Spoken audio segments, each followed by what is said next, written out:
It's circling. We are live. We're so live, we're undead. Yeah, it's fantastic. Hell yeah. And I've got plenty of Mountain Dew to keep me going. I was about to be like, I should turn my phone off. And then I was like, actually, I should pull up Twitch on my phone so that I can make sure everything looks good. I'll give you a minute to do that. We don't have any viewers anyway, so it's fine. That's true. I'll tell you a secret. If nobody ended up watching this, I would be fine with that. I mean, we're not streaming it as much for the live audience, but I think the live audience adds a little something special, a little something beautiful. Yeah, I didn't dress up today for the audience. I'm just wearing an old Jurassic Park t-shirt.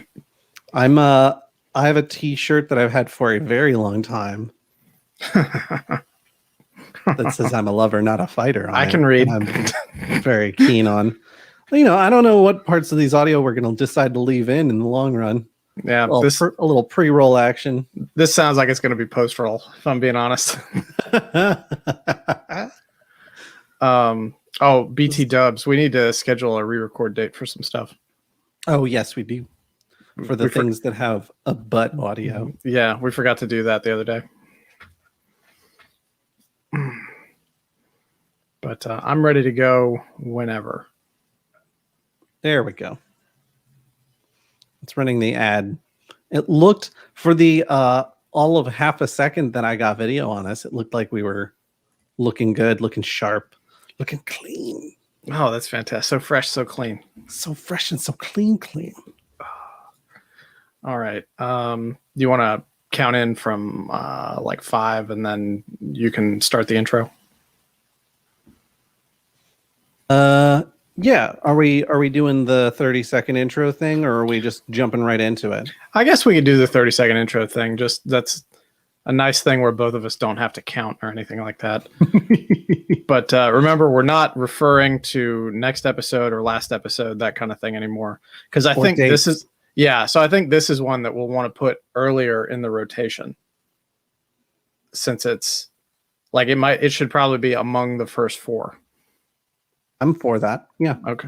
All right. For that. Ha. All right. I'm gonna hit the thing. My mic. I'm gonna hit the thing. Do I sound fine though? Yeah, you sound good. Okay. I just push the mic maybe another like 6 inches away from me. Got it. Yeah. No, you're still very audible. I think your voice carries well to the microphone you have. Speak from the diaphragm. I'm gonna hit. Oh. All right, I'm gonna hit this thing now.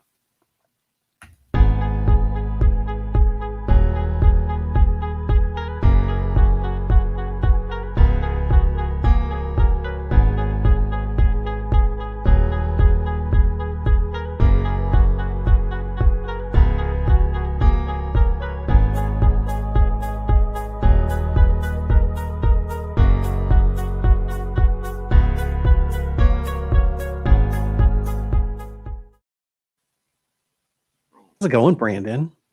It's going fine, Josh. How's it going for you? Oh, long day, but happy to be here. Very excited. Mm-hmm. I'm going to fall asleep in this chair very shortly after we're done recording. That's been my old man habit of late. We hit end stream and you just collapse backwards and are like, I just shut down like a robot that's tied to the end stream button. I can dig it. I can dig it. Hello, Fofacey. Thank you for joining us today. Yo. So, I believe today we're going to be talking about Van Richten's Guide to Ravenloft. Spooky. Yeah, at the time we're recording this, it came out, relatively recently. And I've had some time to not necessarily pour through the whole thing, but to scan through it and get the flavor and sort of familiarize myself with exactly what kind of book it was. Because I don't know about you, but I had a lot of reservations when this came out because I'm a stick in the mud about stuff. Well, I know even when they were talking about re-releasing The Curse of Strahd, you were like, really? Really? We're going to go back somewhere? We're going to remaster something instead of creating something new, Yeah, something interesting? and that really bugged me. And really, the only saving grace about that was how they were specifically calling out that they were doing some fixes to help some of the persistent racism that has floated through Barovia in the past 30 years with the Vistani. Yep. So I was cool with that, but at the same time I was like, come on, man, you're wasting this effort not coming up with new stuff. And so when the rumbling started about the new setting book that was coming out, I was a little bit excited. I didn't think they were going to come up with a whole new setting, just because I feel like we would have gotten a little bit of a telegraph on that ahead of time. So then they they finally said, oh, it's a Ravenloft book. I was like, mother, because because they know that Strahd prints money. So I figured that's why they were going back to the Ravenloft well. And I wasn't exactly sure what they were going to do with it. But ultimately what they ended up doing was very much sort of a blast from the past situation. It really is evocative of I think the 3rd edition Domains of Dread book, which itself was just an updated version of the Ravenloft Realm of Terror box set that outlined the 30 different domains of dread. And as much as I wanted to hate this book, as much as I really wanted to hate it because I wanted something fresh and new, this is probably my favorite 5th edition release so far. We're 7 years into 5th edition at this point, and this is my favorite thing so far. That's high praise, especially coming from you, who really, really wants more unique stuff, more new stuff, more regions explored. Yeah. Part of my feeling is all that Ravenloft stuff since 1983, that's still there and you can still use it. You can update it however you want, change anything that you find problematic, whatever you want to do. Give me something new, or at the very least, give me an update on something that you haven't touched in a long time. Give me 5e Spelljammer or something like that. So we can just see how balls out nuts it's going to be. I do kind of get the impression from Wizards with these past few releases that they are very invested in not stepping too far outside of what is currently established canon, things that they are already doing, that there's a little bit of innovation, but at no point are they throw the whole thing out. We're starting over a whole new region. Well, I mean, that's a solid safety play too. Doing something different risks you not making as much money off of it. And I think WotC is an independent business unit. Hasbro is a public company. But I think WotC is an independent business unit within it. So they're a little bit protected from their finances being under a microscope and stuff like that. But I'm sure it affects the bottom line to the point where, with as big as D&D and Magic and stuff are, that Hasbro or somebody is just maybe people like this. Maybe you should do this. Because what was the last new thing? Was that Eberron? I don't know how new. This is the problem with me not spending a whole lot of time with the expanded universe, is that what I should say, spending that much time with the Forgotten Realms themselves, I tend to pick up modules and setting books and things like that and be like, okay, I'm stealing this and I'm stealing that, and I'm going to tweak this into something that fits over here, and then I'm going to throw the rest away. Yeah. Wasn't Avernus fairly new? I think so. I'm not super familiar with it. Because I know I've never picked that one up.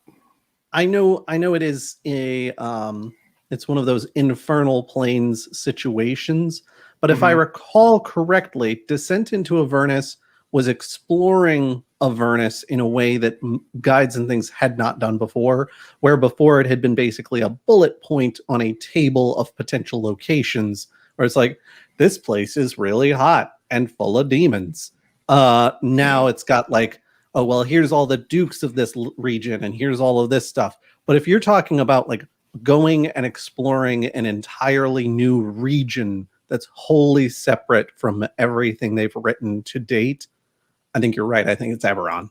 And I think that's the most recent. Mm-hmm. Yeah. So like I said, I was really bitter about this to begin with, just because it felt like they were mining for money, which they are. But I think they did a really good job with it. It's like, it really made me feel like I actually have / had, I'm not sure what the status of it is, the original Ravenloft Realm of Terror box set. I bought like 20 years ago, I bought a copy of it off eBay, and I've just had it just sort of hanging around. It may be in storage with some of the other Goblins and Growlers stuff, or it may be somewhere in my house. I'm not really sure. But anyways, it was great. And like I came up in the 90s, sort of everything is a box set age. So that naturally appeals to me a little bit. Mm-hmm. But this is great. I mean, it's broken down into all kinds of different stuff. It's basically just a huge sandbox with like between 2 and 6 pages for every different domain, and a lot of extra stuff. And it's a quick read when you want to just sit down and just sort of scan through a little bit. Like, you don't have to sit down and really pour through it. Like with Strahd, you really felt like you had to read through, if not all, like a super lot of the adventure to be able to like run it, because you have to know what's coming and stuff. But with this one, it's great, because it almost is just sort of painting a little picture for you. Like, this is what things are like in this domain. Here are some people. Here are some events. Here is sort of the narrative thread for this that you can use or ignore. Also, here's a map. And it's great. Everything's just nice and bite-sized. Yeah, I think that's the way to do something like this, is to have it be more of a situation where you are open to and welcome to create your own narrative threads, create your own scenarios and situations. Oh, give me a second. Do you have company? I do, for just a moment, but no big deal. But I figured whoever ends up editing this will they'll have a better time if I wait. Spoiler alert, it's going to be you.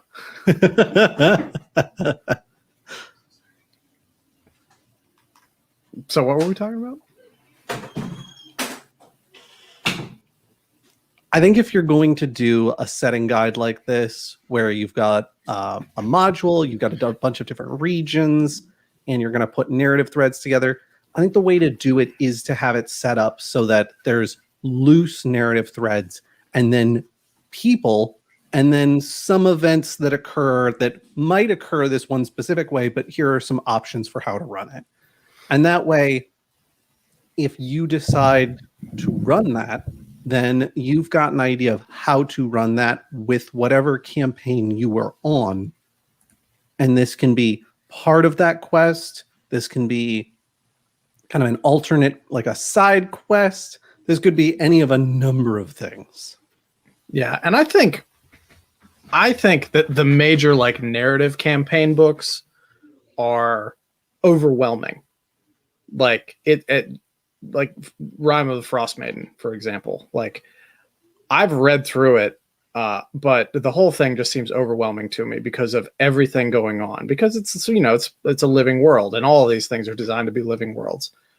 But it's so hard to keep track of everything, especially if you don't have hours to prepare your game.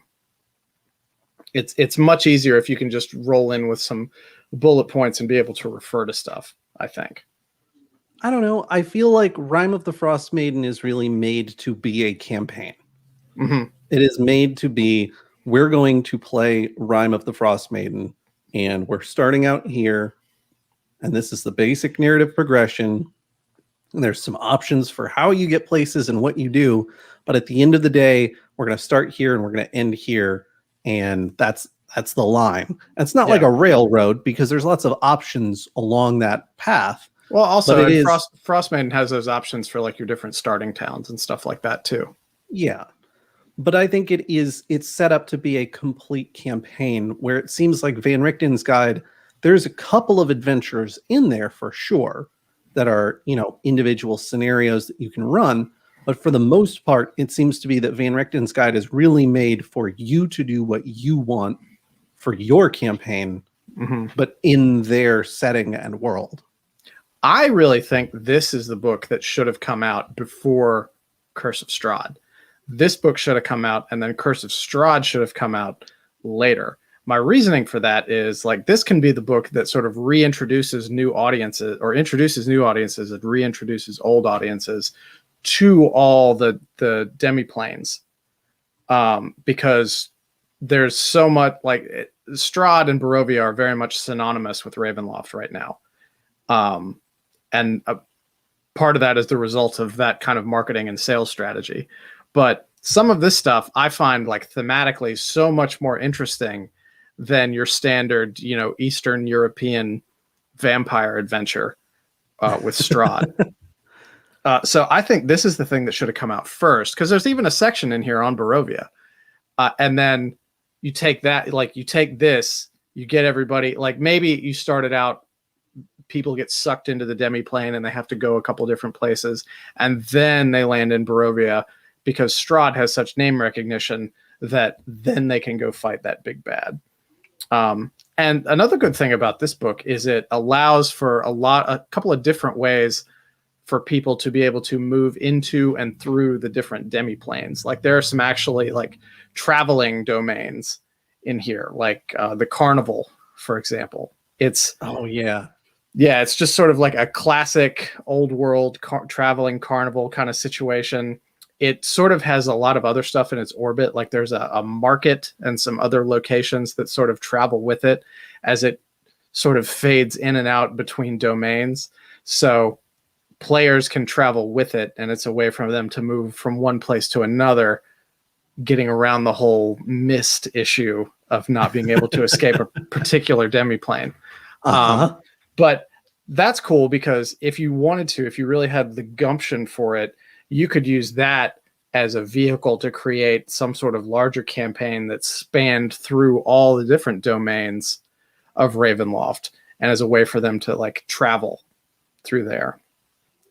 And there's also a train, like a death train, that travels through all the different domains. And from everything I understand and have read, it's basically the Phantom Train from Final Fantasy VI. The real question there then is, what strength score do you need to have so that you can roll high enough to suplex it? I think any player I've ever played with would probably start lobbying pretty heavily for just a straight up nat 20 on a strength check to do that. Because a train does not get an opposed grapple. I don't know. I feel like if a train's moving fast enough, I might give it an opposed grapple. The art for the train is super cool, because it's just like, it's a small image and it's just sort of barreling down the tracks in this dark haunted forest, and you can see sort of like the melting and vaporous bodies of ghouls climbing on it and everything. It would be a really cool, and I'm sure this is partly what they intended to do, some kind of like murder mystery, like horror type thing on the train as it goes between domains. I think that would be really cool. Murder on the Phantom Express. Exactly. One of the regions, so I have not read this book nearly as much as Alex has read this book, and then shown me pages and been like, oh my God, yes, absolutely. Pulling so much inspiration from here. And one that she was really excited about was Dementlu, which I think I'm pronouncing that correctly. I don't know. If you believe it in your heart, you're pronouncing it correctly. If I click my heels together 3 times. Part of the reason she was really excited about it is because Alex loves masquerade balls in her campaigns. And so this is basically a masquerade ball domain where the person who rules over it, Cedra de Honor, is not only the party mistress, she's kind of like the bouncer as well. Party mistress is one of those things. You dress for the job you want, not the job you have. Yeah, basically. She's super intense and supposed to be this like very like vague and kind of menacing figure, but if you go to the masquerade itself and you are not invited, there is a decent chance that if you're found out, she'll like just straight up try to disintegrate you. And I think part of one of the events, there's like a table, and it's like, oh, well, you know, if your party is getting close to getting found out, maybe warn them that this is a possibility by having an NPC get found out and disintegrate. Like, oh my God. I don't know that I want to go to a party. Like, you got to have a pretty good reason to get me to a party where the risk for showing up and gate crashing is disintegration. Like, no, thank you. That sounds like a really good setting to do like a Resident Evil Village adventure. Ooh, yeah, probably. Yeah. I'm sure there's some Lady Dimitrescu stats out there by now.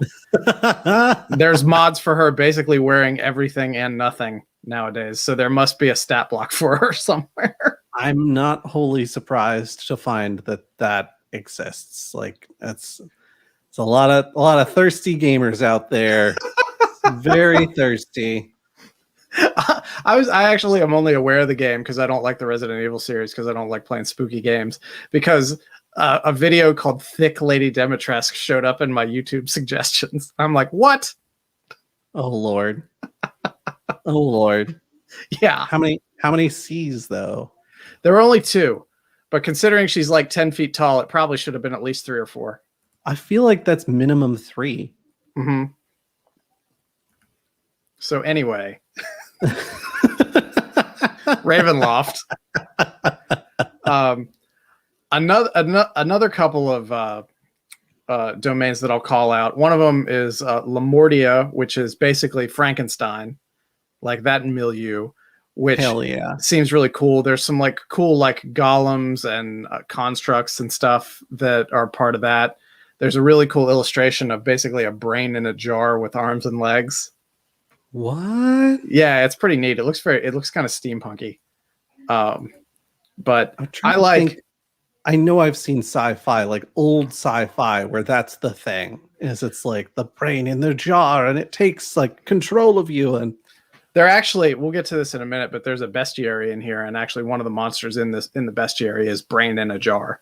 Hell yeah. It's really cool. I'm expecting Samus Aran to come and shoot something at it.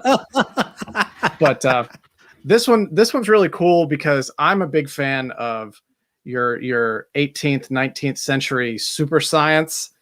Just any kind of story that tells of scientists back then doing something they totally shouldn't be able to do, like go to the moon, you know, travel down in a submarine like Jules Verne, Frankenstein type stuff where you're animating the dead, things like that. All of that stuff appeals to me. There's another, which I didn't get to read too closely, but it's called Cartacas. And the best one-sentence description of it that I can come up with is city-states ruled by bards, ? What? I want to go back and read it some more, and I felt bad that I didn't have time to before we had to record, but it basically seems like there are all these different towns, and they're each ruled by a different bard, who is sort of like the mayor or lord or whatever. There's a town called Skald, which is, you know, like a Viking bard class type thing, essentially. So that seems really cool. I'm excited about that. Like, there's an aspect of everything in here that I read that interests me. Even if I didn't want to like run a full-on adventure in there, it's interesting enough to read to try to get ideas from, I think. Let's see. The other one that I really liked and wanted to talk about is Harakir, which is the Egyptian theme one. And if I remember correctly, that one's kind of been around for a while. But I don't know if you remember, like sometime last year, I was playing some of those old Ravenloft games that came out like in the 90s, like the early 90s, the late 80s. Yeah. Yeah. One of them was set in Harakir. The other one was set more in like a Barovia type situation. But it's basically a really cool, like proto-Victorian, like Egyptian type setting. And by proto-Victorian, I don't mean that like the setting itself is Victorian, but sort of this romanticized Victorian depiction of an ancient Egyptian culture, more or less. The Dark Lord of this domain is this immortal pharaoh / lich, and there's an illustration of them in here, which I think is really cool because they look like Rorschach from Watchmen if they were in an accident and crashed and got crossed with Gold Dust from WWE and also was an angel. And their whole thing is that they are searching for like a missing part of their soul. And there's like a couple paragraphs that talk about it. And it's basically like, yeah, this is sort of like the overriding narrative of this, but you don't have to do, you can go do other stuff, but the party can get sucked up into that search or not. You know, you can do whatever you like. It's like the main quest for it, but it's just a big desert environment with mountains around it. And there's 4 big oases that most of the settlements are centered around.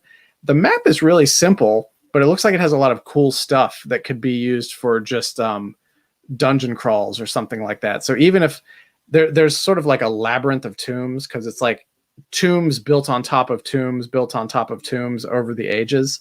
So there's an opportunity to just get in there and just kind of get lost.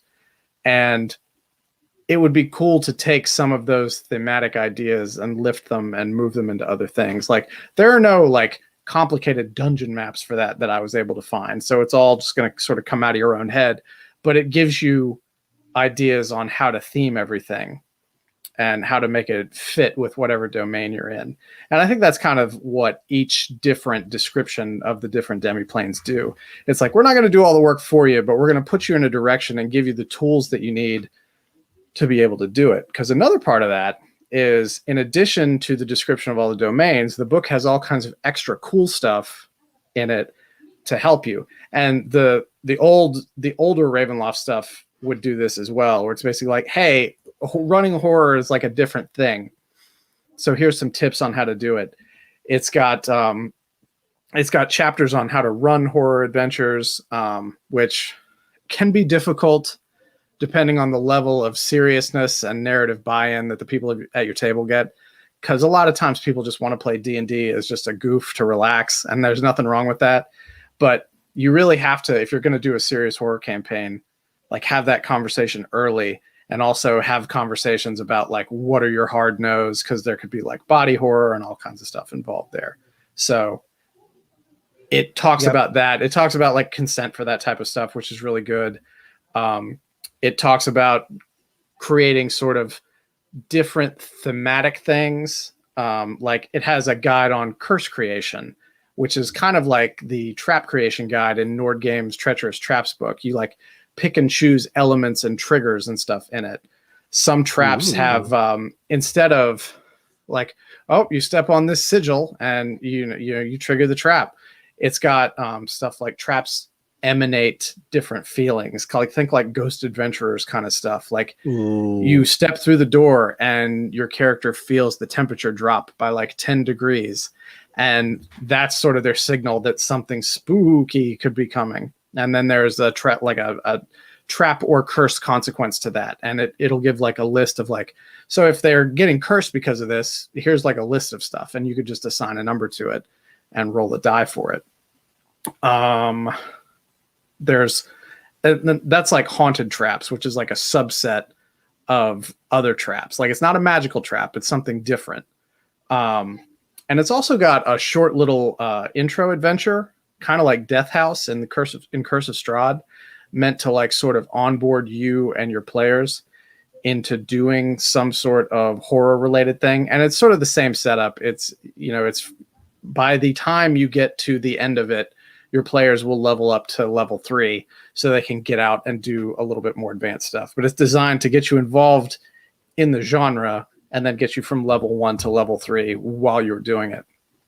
Something to kind of drop you in and give you a feeling for what you're getting into before you get fully immersed. Exactly. It's sort of like your training laps, I guess. And like I said earlier, there's also a really cool custom bestiary. It's not super expansive or anything. And honestly, like I would not put it head and shoulders above like that the Nord Games sort of like haunted bestiary. I can't remember exactly what it's called, even though it's on my shelf back there.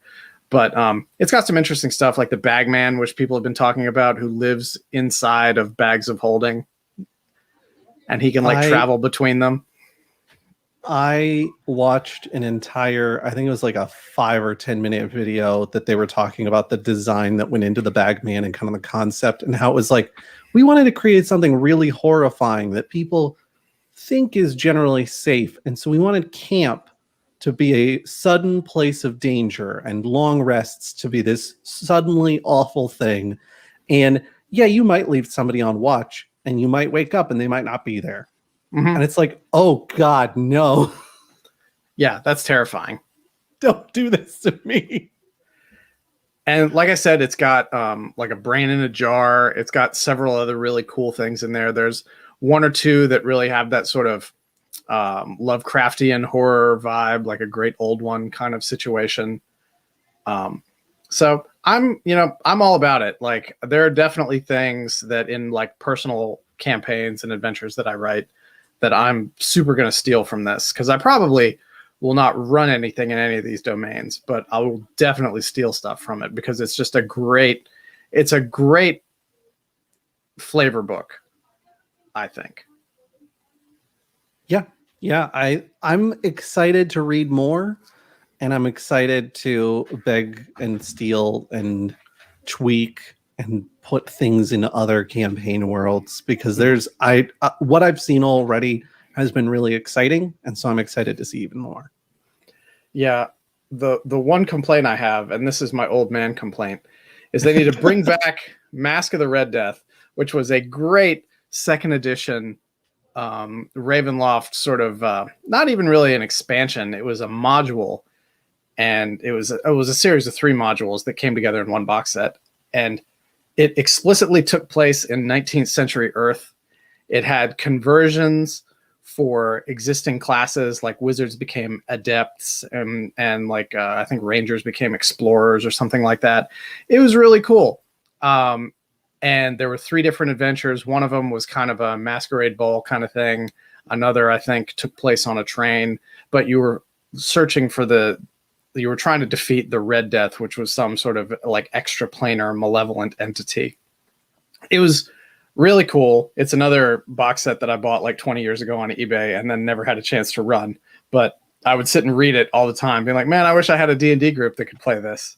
But at the time, I wasn't like super confident in my DMing ability anyway. So I never would have run it. Isn't Mask of the Red Death, isn't that like a short story all about wealthy people thinking they can hide from the plague, and then somebody being like, haha, fools, it's in here with you. What are you going to do now? Yeah, exactly. It had, real world influences. So that's one of the reasons I really liked it. Just anything like that, I think is cool. I tried, like years ago, I tried to write a little setting that took place in kind of a 19th century Richmond, and I never actually ended up finishing it. But there's a lot of like interesting stuff that happened at like the end of the 19th century, early 20th century that could be incorporated like that. It would be really fun. I'd love to do it, but I'm probably not going to. It does seem like the sort of thing that if you've tried it, I mean, you could always try again. Well, also it has very limited appeal. It's very, very geographically focused. I suppose that's true. I suppose. But yeah, so you need to go out and buy your own copy of Van Richten's. Well, I think Alex has poured over hers enough that I can just steal it. Okay. And I don't have to worry about her getting mad. I would love to just do a series of episodes of nothing but talking about the different demiplanes and domains and stuff like that. We should, when we're hard up for content one day, we should just do that. We can do deep dives. Yeah. Deep dive demiplanes. And I know I said this was like my favorite thing in 5e that's come out so far, but I want to end on this. And this is a message directly to Wizards of the Coast. I'm happy with this. I'm glad you did it. But there is a limited amount of time for you to get us a 5th edition Dark Sun book. Get us a 5th edition Dark Sun book sooner rather than later. I've already bought that Dragon King's book that was made by the guy who did Dark Sun and is the spiritual successor to it. But the completionist in me wants a 5th edition Dark Sun book. I'll wait, but not forever. I mean, fair. Well, and also maybe explore the Sword Coast a little less. Maybe, like I want there to be an earthquake that splits the Sword Coast off of the main continent and it just drifts out into the sea. I've seen the map of what is considered the Forgotten Realms, and I would love to explore even a little bit more of it because I know there's a lot out there. There is a lot out there. I will loan this to you. It is my Forgotten Realms box set from like 1990, and it has the 2 giant maps that I one day want to get framed. Oh my gosh. Yeah. But yeah, there's so much. Like when I played in Forgotten Realms back in the 90s, my DM ran an adventure all around the Moon Sea, which like you have to go east from the Sword Coast through the Onarok Desert, I think, to the Dale Lands, and the Dale Lands are on the west side of the Moon Sea, and then you can go all the way around. Very interesting. I very much liked all those areas. Please don't forget they're there, Wizards of the Coast, because I think you did. It does sometimes feel like they did. Yeah. All right. Well, that's all I have to say. I might have more to say after I read more. We'll see. Yeah. Well, that's what grinds my gears about this. Thanks for listening to this episode of the Goblins and Growlers podcast. We'll talk to you all next week. Bye, y'all. All right. That's enough to count it out. I'm going to stop my Audacity now. Yeah. As I will mine. All right. And export it. Export this. My COVID QPR folder. Mine's getting a little on the hefty side. I might need to actually start sorting it into different shows. So let's see.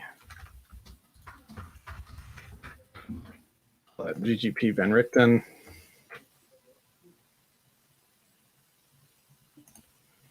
I am unsure where that just saved to. I think it might have gone directly to desktop. Yeah, it did go directly to the desktop. Nice. Yeah. Thanks a lot, Windows. You want to take? Word. You gonna take the lead on the next one? Oh yeah. Thank you, Kool-Aid Man. Oh yeah. I've got a bunch of files on the desktop of the GG machine that I don't even remember what they are anymore. There's one called Bong Gun Sight.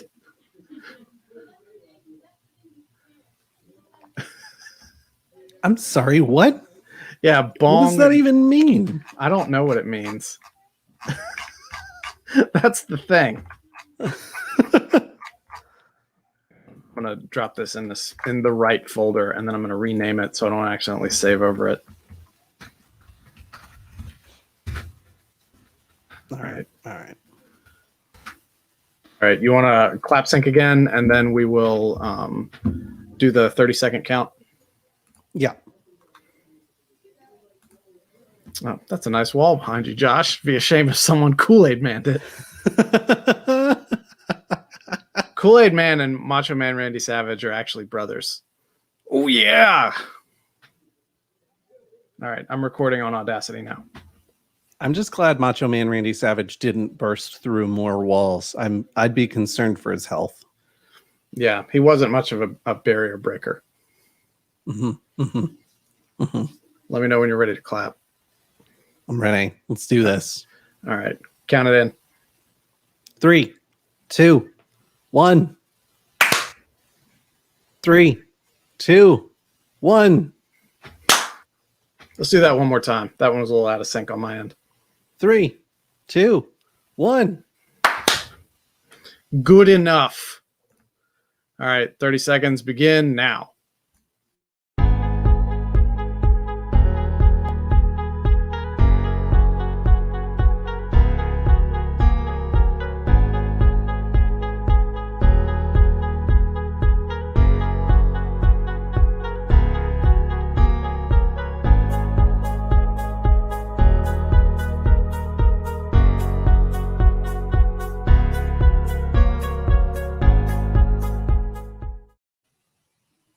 Hey, Brandon. Hey, Josh. So I know we don't always jump right into things. I know sometimes we like to chat for a little bit, but I'm so excited and I just can't hide it Uh-huh. that I'm about to lose control, but it's okay because I think I like it. You had your caffeine pills today, very, very clearly. I There's a reference that people my age will get. I get that reference. That was Saved by the Bell, wasn't it? Yeah, but the fact that you had to be like, oh yeah, that was Saved by the Bell, wasn't it, Gramps? Yeah. Look, no. There was still Saved by the Bell on air when I was watching TV. The big thing is that it wasn't really my jam. Mm-hmm. Like that wasn't the kind of TV I was seeking out. So I had to know that was a reference because other people had referenced it, as opposed to having seen it myself and been like, oh, caffeine pills. Gotta look out for those. Well, now that I've completely undercut you wanting to just dive right into everything, why don't you dive right into everything? You scruffy nerf herder. You insisted on an intro. I see how it is. So today we're talking about Star Wars, specifically the Fantasy Flight Games Edge of the Empire role-playing system. And this is something where I think before we were even Goblins and Growlers, I had a campaign that you and Alon and Chapman and a handful of other people, several Goblins and Growlers originals were part of. Yeah, there were way too many people involved in that game. Like your sister was in it for a while. She showed up to guest on 2 sessions, or was it 1? I think it was 1 session. That's hardly anything. Mm-hmm. It was getting me ready to DM 7-person tables and not lose my mind at breweries. Yeah. I had a really cool droid character in that game. You did. I honestly, at some point, I would like to go back and play more of that campaign because I miss it. I miss it. And I had plans, Brandon. Plans. One day when we have time, we can go back and do that. Well, that'll be never. Well, why don't you tell me what's so special about your Fantasy Flight Star Wars game? So there's a lot of things that I really like about the way that it does things, such as combat. There are the dice themselves. There are difficulty dice, and then there are skill dice. And the difficulty dice, if it's like an opposed check, if you're trying to like deceive someone and they're really good at, noticing lies, instead of having it be an opposed roll, it's always an opposed roll. You roll 2 sets of dice with every check, and they just get tougher dice. So there's these 2 sets of dice you're rolling, and then situations will also add dice to the pool. So you could have it be like, oh, we're in a shootout, but then somebody hits a gas canister and now there's like this billowing fog going across the battlefield. And it's like, well, if you're trying to not get shot, you get a setback die, or you get a boost die to help you not get shot. But if you're trying to shoot people, now you've got a setback die instead of, it's harder. It's tougher to shoot things. This is my major issue with dice pool systems, because I feel like at a certain point you're just backing a dump truck of dice up to the table and just dumping them all out, and then about like 10 seconds of every round is you going like, okay, so I got a success, a success, a success. All right, well, these 2 failures cancel out 2 of those successes. Oh, and here's another success, and blah, blah, blah. It's overwhelming.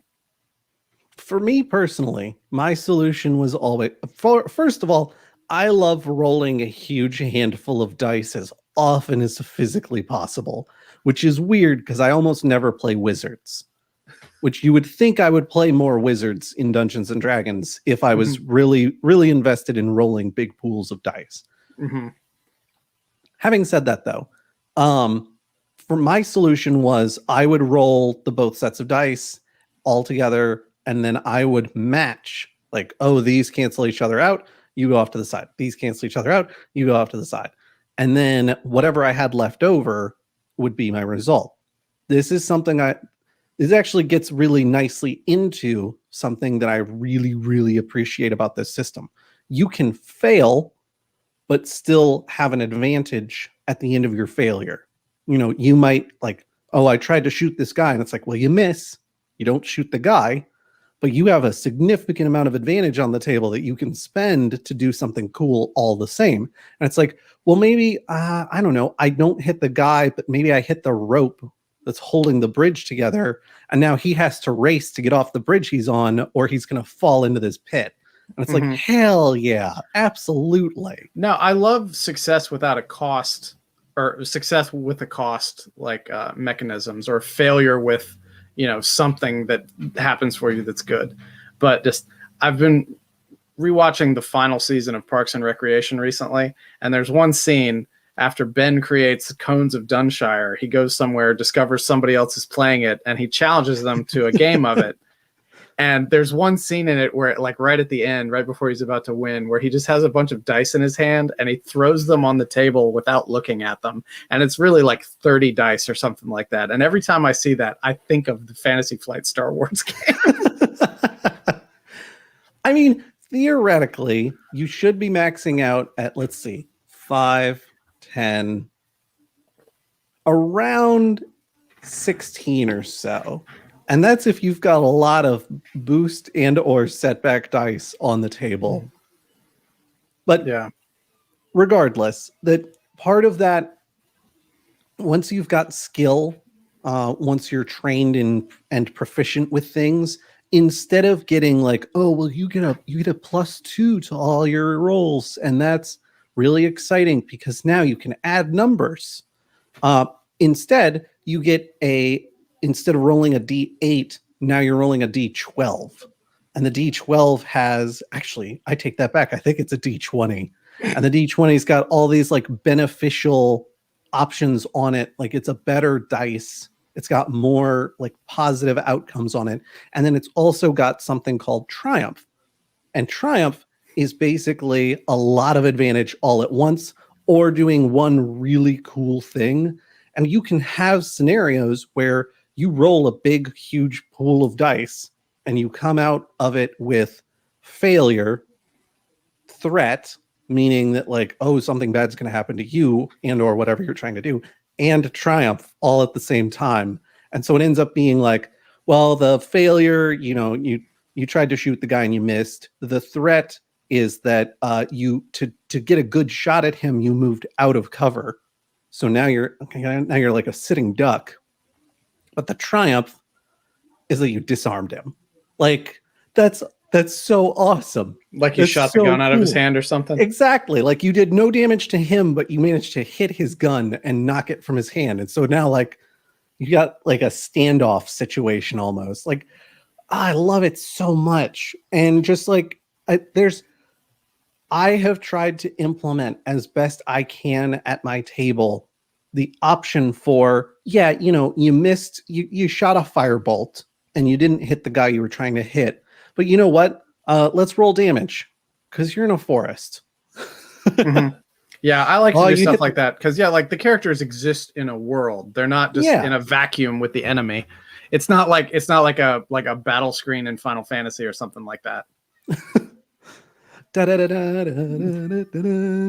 Like, no, I as much as physically possible, I want to integrate a lot of the stuff that I learned from running Star Wars into my games, regardless of what system I'm playing, because it's so awesome to be able to be like, you know what, you barely missed the guy, but let's have you do something cool instead. Or, you know, you got really reckless. And so I made it easier to hit him because you're taking higher risks to do that. You know, there's a lot of ways that you can use those mechanics to make things more interesting for the table and a little more dynamic, which I am all about dynamics when it comes to games. Yeah, no, and I think like taking something like that and moving it into a more sort of static system like D&D is great. Oh, but yeah. A lot of that comes from just sort of like play style too, whether you're trying to play like rules as written or more cinematic or something like that. I'm all about cinematic play when possible. And to the credit of this Star Wars game, it very much lends itself to that for obvious reasons. Oh, yeah, absolutely. I mean, like the vehicle combat, for instance, where you've got a whole system for flying your spaceship and shooting at other spaceships, and you've got like speed dynamics and which one of you is faster. Oh, like you can get the maneuver and get advantage on them. And oh, well, I'm in a can... YT 1800, and that's got bombing capabilities. So I just like, is he under me? I'm gonna drop a bomb on him. Like, it's so good. And like, I think the thing I really like about the vehicle combat is that you can tell that Fantasy Flight Games created the X-Wing board game before they really got into the Star Wars system. Mhm. Because that's if for anyone who is familiar with the board game, it has a lot to do with like how fast is your vehicle, how maneuverable is it, how like can you get the advantage over another vehicle through positioning and speed and maneuverability, so that you're in their blind spot and you're able to just unleash holy terror on them from above, kind of, you know, very Red Baron-esque. Mm-hmm. Come in from the sun and just annihilate them. Is it the same for like I'm just using like land speeders and speeder bikes as an example, like this, similarly, just maybe not in the third dimension? Right. It's a little more 2D, but it's very similar. Yes. Like, because you can still maneuver and flank your foe. You can still use speed to your advantage. There's a whole subclass that's dedicated to being able to pilot really well. And so the idea being, you might have someone who is a dedicated pilot. You might have someone who's a dedicated gunner. They are good at things on the ground still. They're good at, you know, pulling out their laser pistols and doing battle with people. But when they get behind the seat of their favorite vessel, that's where they really become amazing. And it's, I don't know, I think it just does such a good job of specialization without leaving you feeling wanting in other situations. Great shot, kid. That's 1 in a million. Now don't get cocky though. I think part of what I really like about it is how much it lends itself to cinematic play, but it's a system that really expands on what is possible using kind of a limited toolbox. Mm-hmm. Because I will admit, it is a little rules dense. I don't know if we're talking about like learning to pick up a game where, you know, lasers and feelings, you can pick it up in like 5 or 10 minutes and just be like, and we're playing. That's great. I don't know if you could do that with this at all, because you have to like, I can tell you that these are the symbols on the dice. I played this game for several months with you, and I still don't know how to play it. You did great at playing it. What are you talking about? No, I understand what you mean. It's nothing that sticks with you, though. It's a little bit of a tough system, in part because they have the special dice, where it's like, these symbols mean things, and you need to remember what these symbols mean, because otherwise you're going to be confused. What's the difference between this explodey looking thing and this other explodey looking thing? Where's my lightsaber? Yeah. Like, I think that's the major drawback to the system overall, is just that it's kind of dense. Like, it's a lot to get into. But once you get into it, oh my gosh! Like there is a system. You know what you sound like? You're like that person who's like, now, you know, this show is the most amazing show that I've ever seen. Now, the first 2 seasons, you really just they're not as good. You really just have to slog through those just to get the backstory. But I promise you, once you get through that, it's fantastic. Well, can't I just start at season 3? No, you need all the background. If you start at season 3, you're not going to know anything about what's going on. So you absolutely have to trudge. I do wish there was a simpler way to kind of outline the rules. I think maybe if you did like cheat sheets for your players, where it's like, these are what the symbols mean, and these are all the different, like, that might have helped. Talking about the density of the rules on this, maybe you can answer this question for me. So there's like 3 different core rule books for this thing. Yes. Yeah. So what's the deal there? Because I know they say you can, like, if I just bought Edge of the Empire, I could play just with Edge of the Empire. Is it like, is the Jedi book, like, is the core rule book that deals with like the Jedi and Sith stuff? Do I need that if I want to play a Force sensitive character? Yes. So there are a couple of Force sensitive options in Edge of the Empire, but the way it's set up is that each book is supposed to represent a different era in Star Wars history. Mm-hmm. Edge of the Empire is supposed to be post Empire, like before the Empire has fully collapsed on itself. We're talking after the first Death Star, but before the second Death Star. Mm-hmm. And the Empire's got a lot of rule, but the Empire has also been knocked on its back feet a little bit. Mm-hmm. And so the Outer Rim, which is where a lot of the game is set, is this kind of lawless, very chaotic region where... Like Nar Shaddaa. I don't actually... That's a region in Star Wars, isn't it? That's a planet in Star Wars. It's like the crime planet. Oh, that's right. Yes, exactly like that. So you end up with like, oh well, these Huttese gangs are running everything, and the Black Sun cartel is running everything, and so it's a lot of chaos and a lot of crime. Basically, it's a smuggler version of the game. Basically, and that's where you get a lot of your smuggler type characters and things like that from. There is I'm actually struggling to remember the name of the other two sets now, but the other two sets, one of them is set to be basically the height of the rebellion, mm-hmm. before they've even destroyed the first Death Star, and I think destroying the first Death Star is one of the modules that's included in that set. And then the other, which is Force and Destiny, which is the only other book I own. I think it's Age of Rebellion and Force and Destiny. I think you're right. Yeah, Edge of the Empire, Force and Destiny. Yep, you're right. Yeah, go memory. Mm-hmm. Force and Destiny is supposed to be more Knights of the Old Republic, where the Jedi are at the height of their power, but so are the Sith. Like, there's oodles of Sith, oodles of Jedi. I know they say there will always be only two, but I think Rule of Two came about after the High Republic era. You might be right. I think it was like after the last like Jedi Sith war is when the Sith enacted the Rule of Two so they could stay sort of underground until they were ready. This sounds right. So each setting is supposed to be kind of a different time period, but you can take stuff because the system at its root is the same.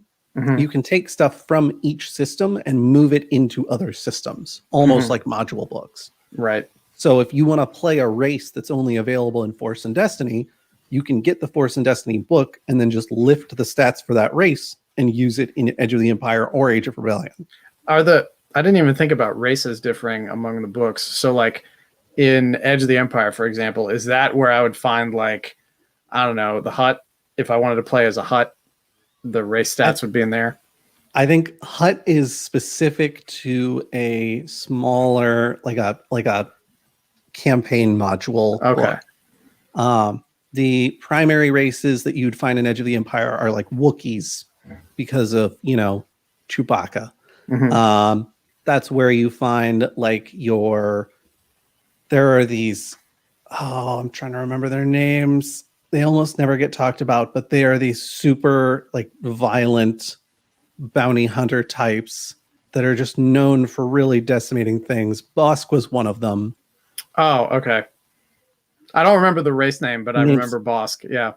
Names are escaping me at the moment. Names have always been my weak point, as you noticed with the planet named Nar Shaddaa. That you can't even remember now, and we spoke about it 5 minutes ago.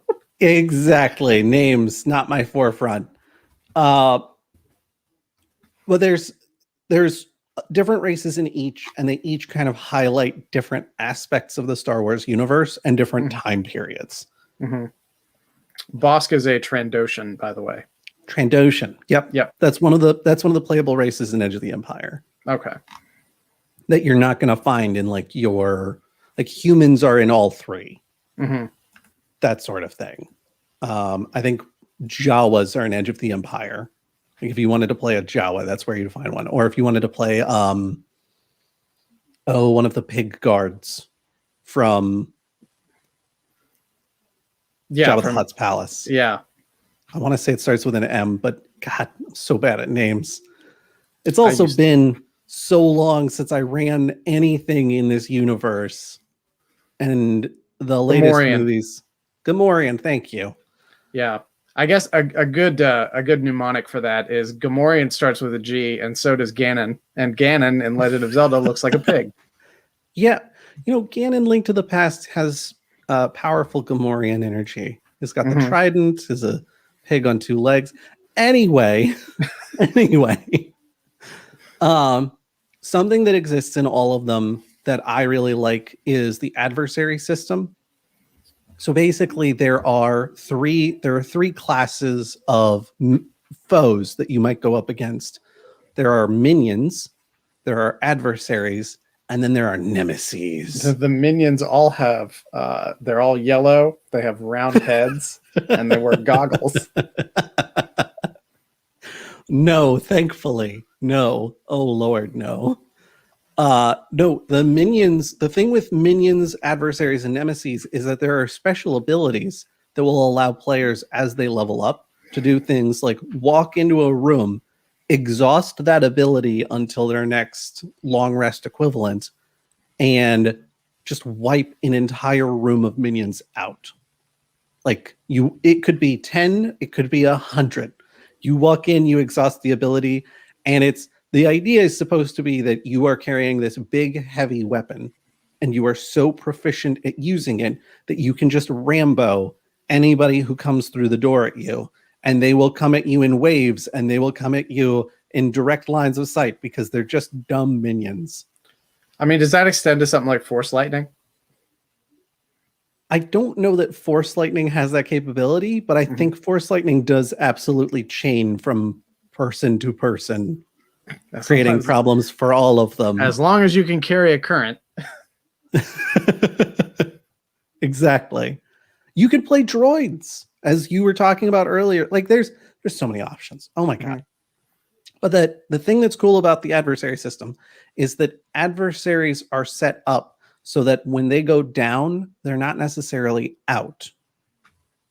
And nemesis are set up so that even when they go down, usually they are like, oh, you've dropped me to my last hit point, but now I make a daring escape, kind of like there's a lot of ways for them to get out of sticky situations so that, your big bad evil guy doesn't just get nuked by accident the first time the party encounters him. He actually has capabilities for getting away that are built into the system.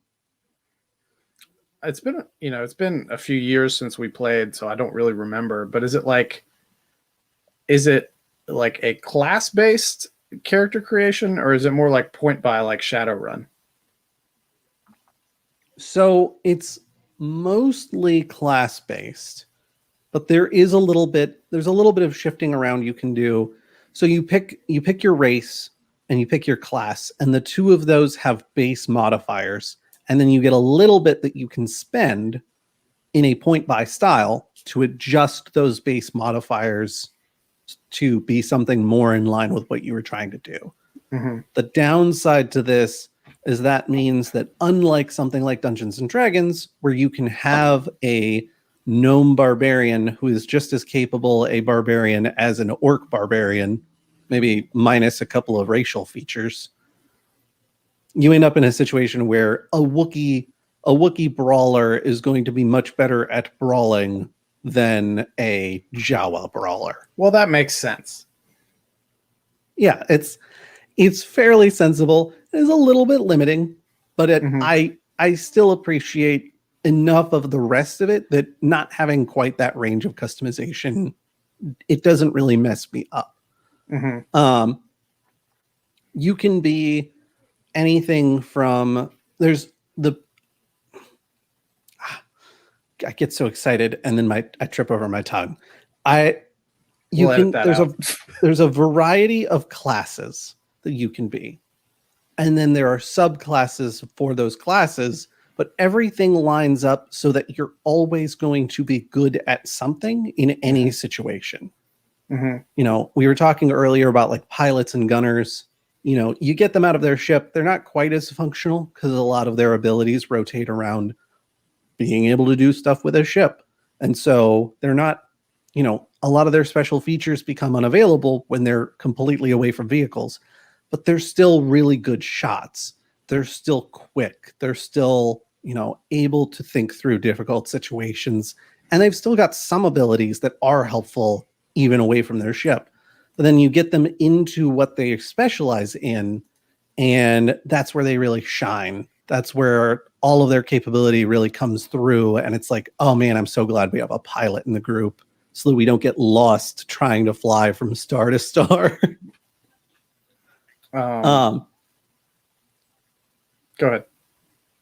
I was just going to say, the thing that I worried about when I first picked up the series was my ability to kind of do my own thing. Star Wars being a pretty established universe, I didn't want to put us in a situation where it's like, okay, now we're going to play the 5th movie, and you guys are going to be the cast, and we're going to hope that it turns out like the 5th movie did, because if it doesn't, we're going to have to rewrite the 5th movie.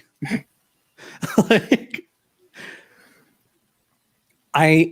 I was concerned that it being such an established universe, it would be tough to do kind of my own thing. But what I wasn't thinking about was that Star Wars has so much expanded universe lore that I can basically go, all right, we're gonna go to this planet that's mentioned briefly in a book that's no longer canon, and I'm just gonna do my own thing there. Like, that's, yeah, they visit this one part in the book, but we're going to be over here. We're going to be doing something completely different. I remember you had us go to like some nightclub on some backwater planet, like Tatooine or something like that. I don't even remember what planet that was at this point. Yeah, and like we threw pipe bombs and the place exploded, and then there was a speeder bike chase through the town, and somebody managed to ramp up onto the roofs with their speeder bike. It was very interesting. Yep. And that was all whole cloth from my own imagination for the most part. Like, I think the planet actually was known for having an active and bustling criminal nightlife. And that was it. From there, the rest of it was me being like, oh yeah, there's going to be like a wall around this city that they're going to, and there's sentries posted along the wall, and the crime is mostly contained to this one small area. And I basically just went wild with it. You guys were super duper not supposed to be able to chase and shoot down the guy, but you know, don't try to railroad your players. It never goes well. Yeah. So talking about like your, you know, you having to bring your own imagination and stuff to it, and not wanting to sort of step on the toes of existing Star Wars canon. Like, what if I'm trying to run it for folks who don't really know a whole lot about Star Wars? Would they get lost, or does it require some deep lore? I mean, that's the thing I kind of liked, was that you don't need to know that much about Star Wars. In fact, I had a couple of people in our campaign, I think Anna was one of them, who was like, yeah, I'm aware of Star Wars, but it's not like I've watched that much of it or really gotten that involved in the lore at all. Like, is that going to be a problem? And I was like, no, not at all. We're going to be doing things very distantly adjacent to the movies, so you don't even have to think about any of that. And what I wanted to be the scenario and the situation was that, yes, those things are occurring in my universe, but they're occurring distantly enough that they're like news feed articles. Like, they're the sorts of things that you hear about and that don't affect you at all. Somebody checks like the Imperial Twitter, and it's like Death Star explodes, cause unknown, terrorists suspected. Basically, like, oh, they lost this really big Imperial outpost that I guess was a space station or something. But it was huge. It was a massive outpost. Who knows what was going on there? Stuff like that I don't think you need to get into even really at all. Like, yes, these books are set in specific time periods of the universe, but they're set up in such a way that it's supposed to be your own stories, not about, what happened in the third film or something like that. Like, Yeah. you go and explore the universe at your own pace. And if Well, you want to make use of their galactic map, go for it. yeah, I mean, there's a lot of opportunities there, even if you don't stray too far from canon. Like you could have your own sort of like rogue squadron offshoot group that's going and running missions.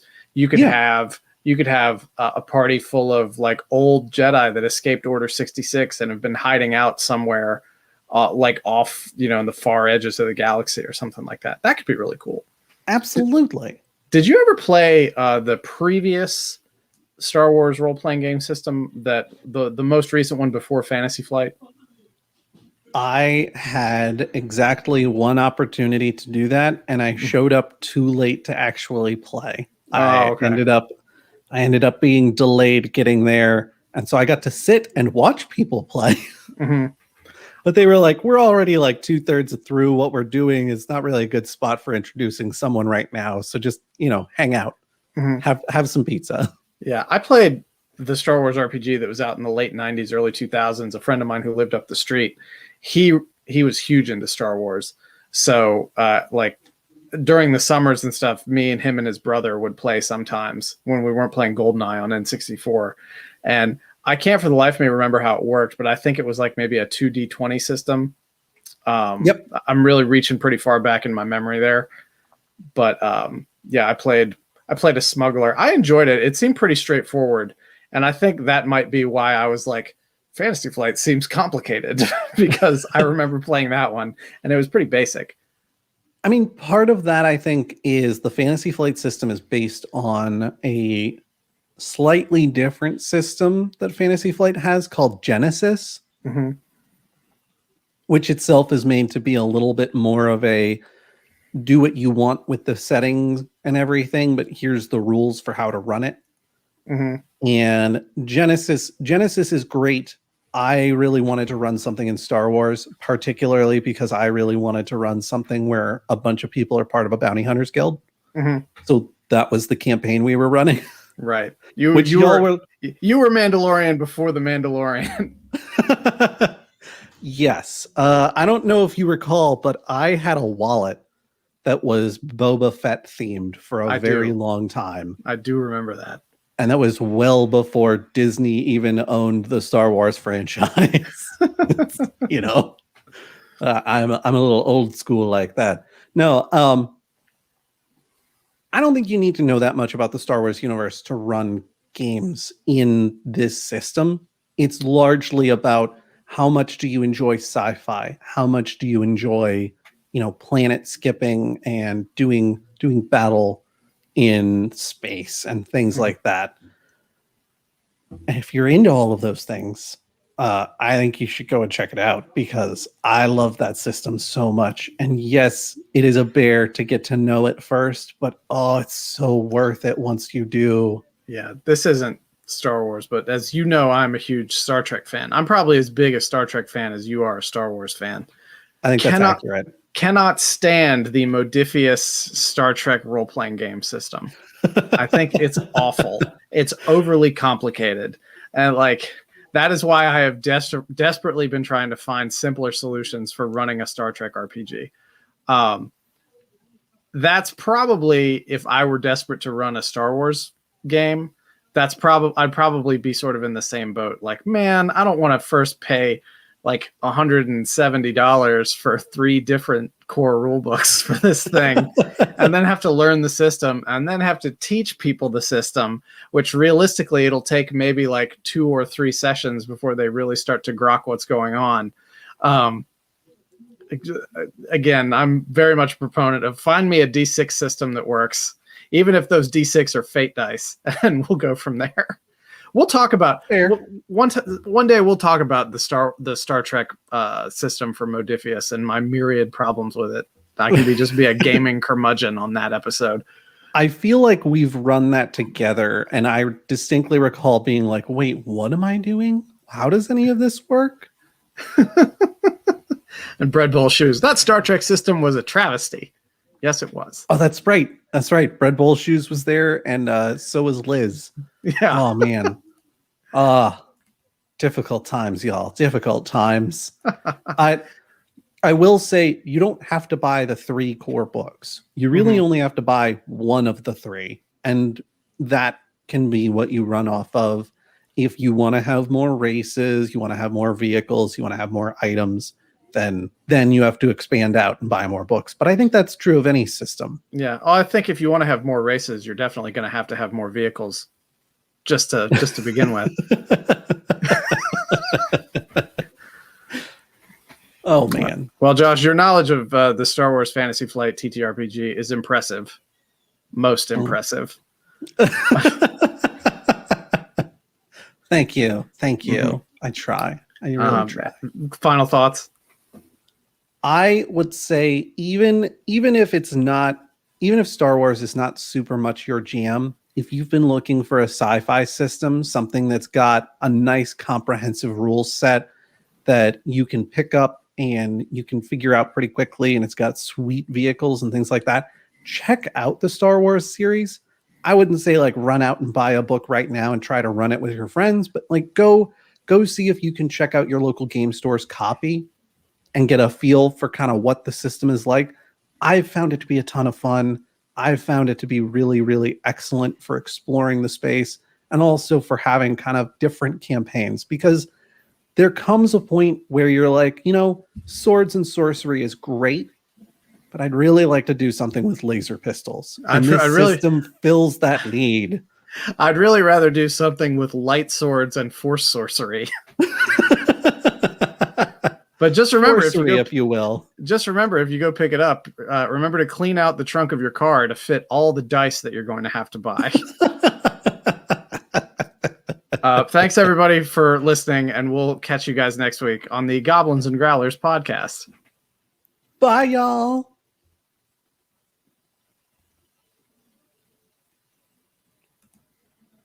One thing I just noticed that we haven't done, I've stopped recording, by the way. Is introduce ourselves? Yeah, and throw out our Twitter handles, but we can just record something separately as an intro and then tag that on. True. I'm not super worried about it. It's not worth a re-record for sure. What were you going to say then? What do you mean? You said one thing you noticed we hadn't done. That was what I was going to say. Oh, so we were on the same page. Okay. Yeah, we were 100% on the same page. Good. All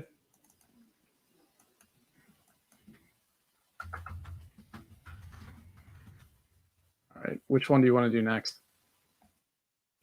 I mean, we could do starting your own D&D business, business. Yeah. Just kind of do the back and forth lead. Yeah, you want to maybe take like a 2 or 3 minute break real quick? Yeah, I think that'd be good. Okay. All right. I will let me see here. Let me go to the brand. I will throw up the BRB background right there. And then we will BRB in like 2 or 3 minutes. Sounds like a plan. All right.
And we're back sports fans. Yeah, I took the opportunity to go get some laundry going. It's a good call. Yeah. Good call. Get some laundry going. Pee break. You know. All important stuff. Let me open a new Audacity file. Is the Patreon exclusive stream watch along? Is that 7 p.m. tomorrow? I feel like 8 o'clock is when we've been starting it. Okay. I mean, that's fine. I just Alex asked. Remind me I need to do a Patreon post for that. I will try to remember. You may have noticed remembering things has not been my strong suit tonight. Send me a Discord message so I'll see it when we're done. Make a Patreon watch along post. 8 p.m. is when we're planning to start. Boop. All right. If anybody's in the audience right now who'd really like to get in on some what are we watching? Nicolas Cage in Jiu-Jitsu, I believe it is. Yes. 8 p.m. tomorrow. You just have to be on the Patreon at the $5 level or higher. And we'll be posting that link into the super secret Patreon chat on the Discord. Yeah. Shh, it's a secret. Secret Discord. Secret Discord. It's actually a very public Discord, but it has some secret channels on it. All right, you want to sync up? Heck yeah. Let's sync up. I've hit record on Audacity. I've also hit record. All right, ready? Yep. Count us in. 5, 4, 3, 2, 1. 3, 2, 1. Fantastic. Fantastic. This time, let's remember to do our intro. Yeah, like professionals. Like professionals would be ideal. Exactly. We need like a post-it note on the monitors, just like order of operations. All right, Number 1, be professionals. Yeah. I'm going to hit the 30-second thing now.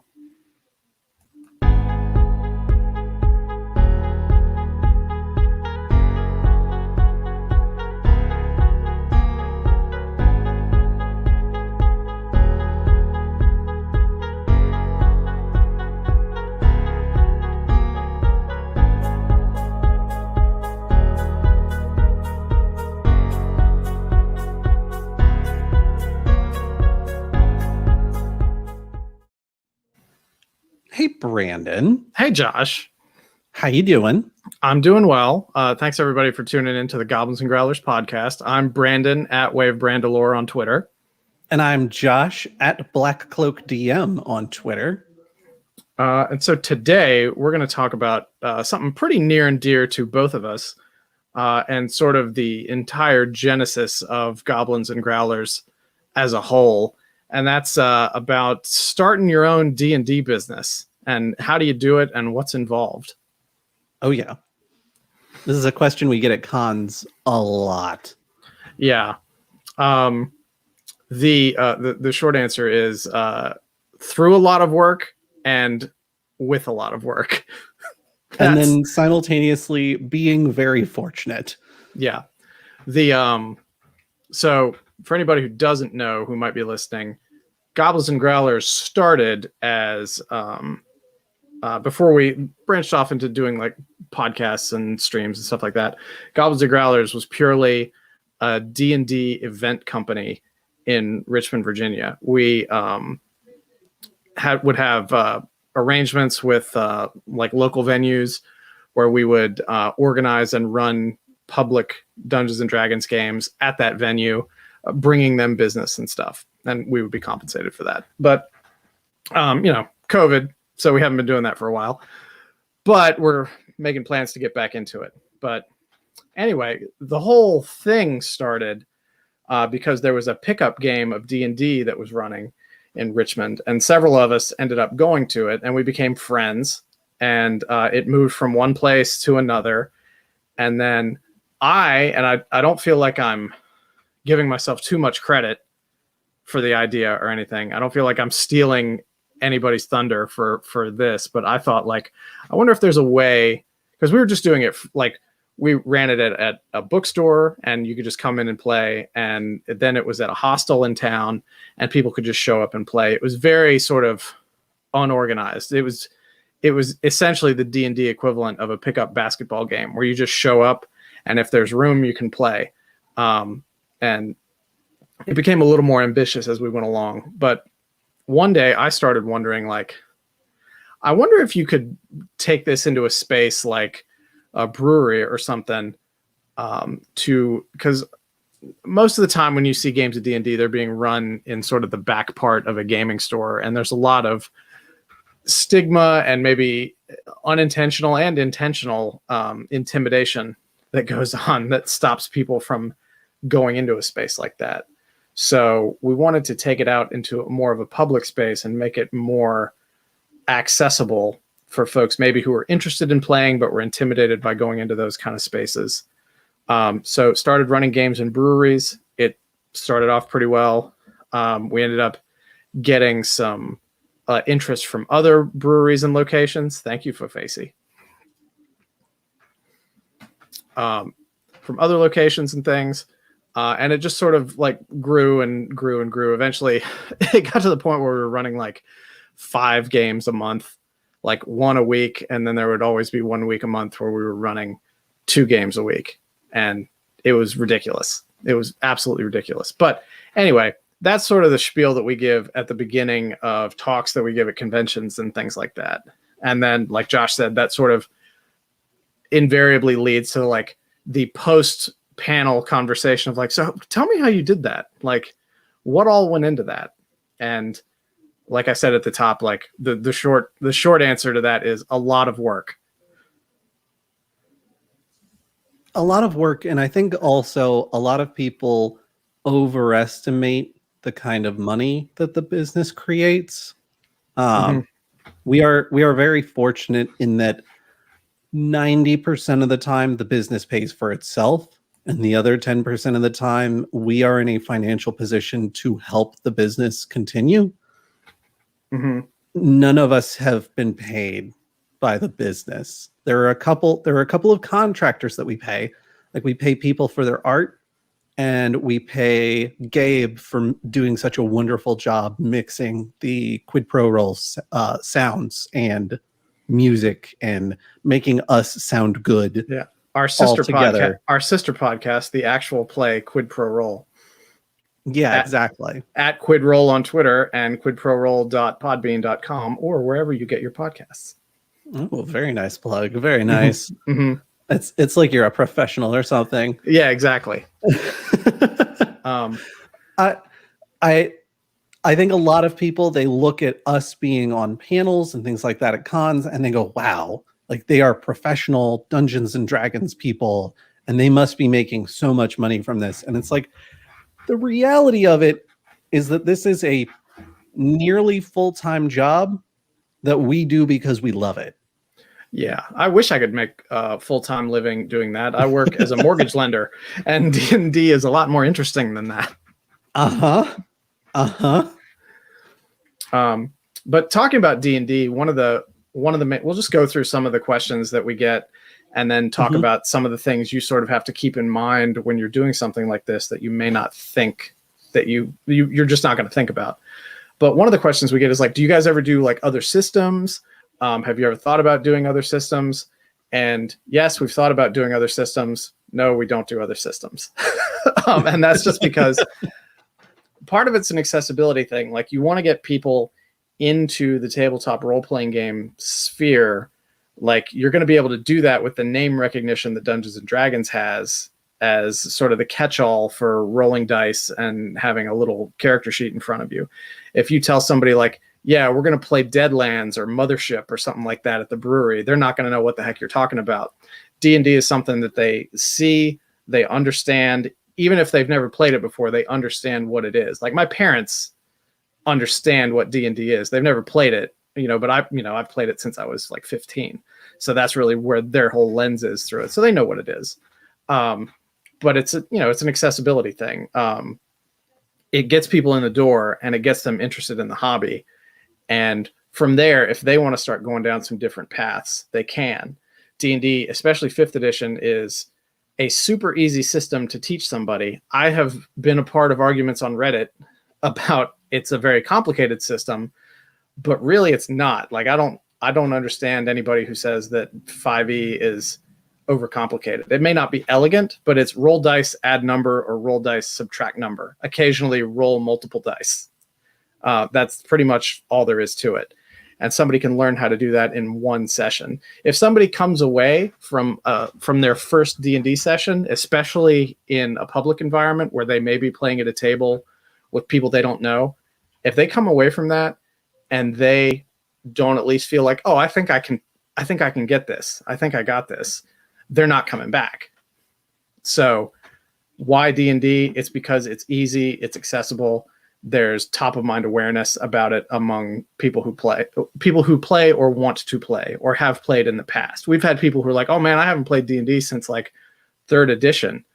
So I figured I'd come to this and I could learn how to do this. And it's really easy. I think another thing to keep in mind with D&D is that it's not just about appealing to people who don't know how the system works. It's about appealing to people who want a system with a little more heft to it.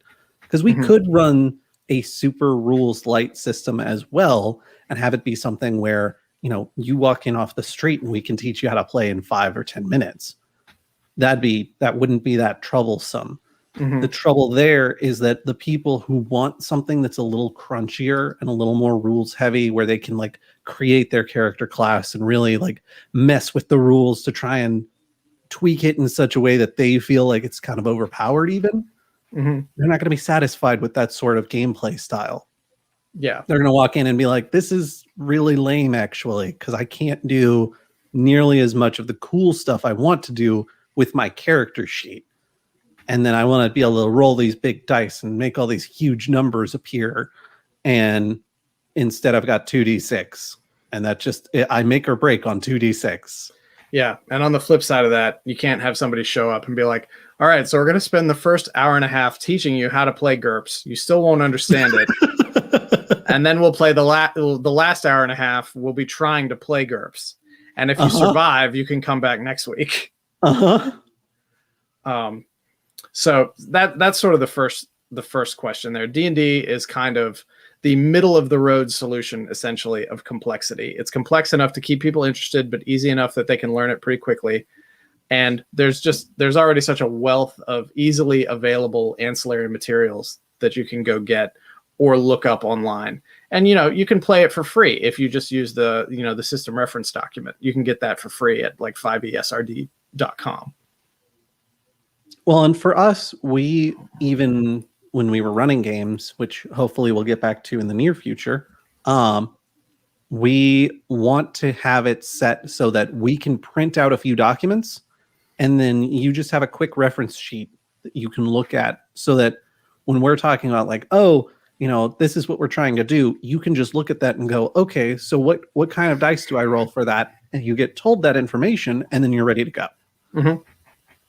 Yeah, exactly. And anybody that we've got running a table as a game master always has to be sort of vetted and approved by us. It's like we have sort of informal rules that any new person who wants to run a game for us has to have played at like each of our tables. And we all have to be like, yes, this person is good to go, that kind of thing.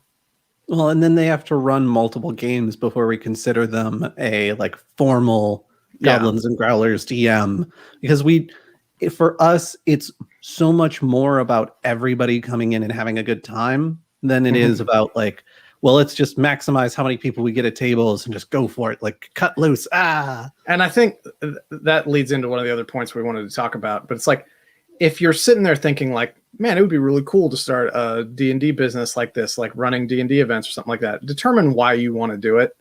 Because if the answer is make money, there are plenty of ways that you can go make money that will make better use of your time and your per hour on that than doing this. But if your answer is like, I'd really like to help bring people into the hobby, make new friends, create a community, then that's a really good reason to do it, because like through this, we've been able to build this Discord that's got hundreds of people on it. And we're real life friends now with people who we've met, just through the events and things like that. So that is something that's 100% worth it. I feel like we've really built a community in Richmond among the folks who come out to these games all the time. I think Richmond has a much stronger Dungeons and Dragons scene with the games that we've been able to run. Before we came around, I didn't hear that much about D&D in Richmond. Mm-hmm. And now admittedly, part of that is the circles I've surrounded myself with, but I can't stop hearing about D&D in Richmond, even when we had to shut down events because, pandemic. Everybody was like, oh my God, I'm so excited for when all of this is behind us and we can get back to playing D&D. But for now, I've got an at-home campaign and we're doing all of this and we're playing over Zoom. And my oldest brother got into D&D after coming out to 2 of our games because he was like, this seems interesting, but I feel like the kinds of characters I want to play aren't perfectly suited to a brewery environment. Mm-hmm. I was like, you know what? Fair. And we've had people who come out and they end up finding their group. And then they come back 3 months later and they're like, oh, sorry, I haven't been out. I've been playing with my at-home group. And we're like, no, that's exactly what we want. That's one of the great successes. I remember, maybe it was like a year.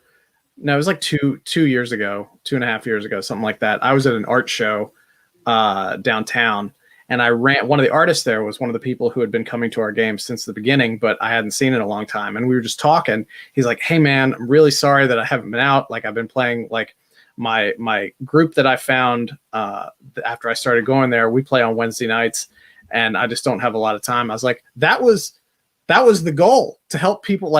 The whole reason I started going to the original bookstore game was on the hopes that I could stumble into a regular D&D situation. Optional rule says, I'd like to deduct all my gaming purchases on my taxes, please. I have done that. And it is a wonderful feeling when you're looking at business finances and stuff like that. And you're like, yes, this source book, we can deduct this $50 purchase from our business taxes. It is kind of nice to be able to buy source books and be like, well, it'll come out of the taxes at the end of the year. I think as you're starting to think about I would like to start a D&D business or a D&D organization, you need to be ready for the fact that it is an absolute metric truckload of work. Mm-hmm. And especially if you're looking to have some sort of ancillary income or something like that off of it, that's not going to come quickly and it's not going to come easy. That's to get to where we're at, where the business pays for itself, but we're also doing a lot of stuff with the money that the business makes, going to cons and producing new and original content, paying artists, paying a sound engineer. That's taken a lot of work just to get here. Yeah, when Goblins and Growlers proper started, and I marked the start of G&G proper when we ran our first brewery game on a trial basis at one place. And when I say we, at that point, I mean I, because I was the only person who was handling that particular thing. I decided that I wanted to write something original, both as a test for myself, because I was like, well, if I give myself sort of this deadline, knowing that I have to create it for this purpose, that'll really help me focus and see what I'm able to do. It wasn't great, but I was proud of it. I'm still proud of it, and it's still not great. I've written better stuff since then, but I'm proud of it. So I wrote the first 2 sessions of it, and then I had those done. And then the final 2 sessions, because this was a 2-month engagement and it was every other week as sort of a test. So I wrote the first month basically, and then I had to write the second month, and I was working full time. And I was staying up until 3 a.m. trying to get this thing done. And I had to figure out ways to get everything delivered. This was before we had the Discord. I had to figure out like how to make sure we had enough people to run tables. It was very much just sort of learn as you go. It's easier. Oh, go ahead. I distinctly recall hearing from at least one DM that he showed up being like, "Okay, cool. I'm here to play some Dungeons and Dragons." And you said, "You look like a trustworthy sort," and you stuffed an adventure in his hands, and you were like, "Can you run this table?" And he was like, I've never done something like that before, but sure." I know exactly who you're talking about, and I still feel bad about that. But I think it goes to show that very early in the age of Goblins and Growlers, we had to get real innovative to make things happen. Yeah. There was a lot of shoestring and duct tape solutions until we could come up with better ways.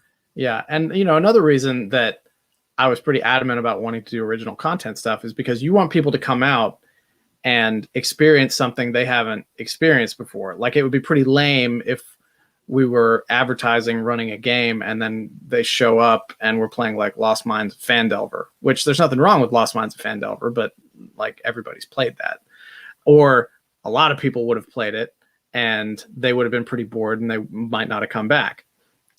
So had something original.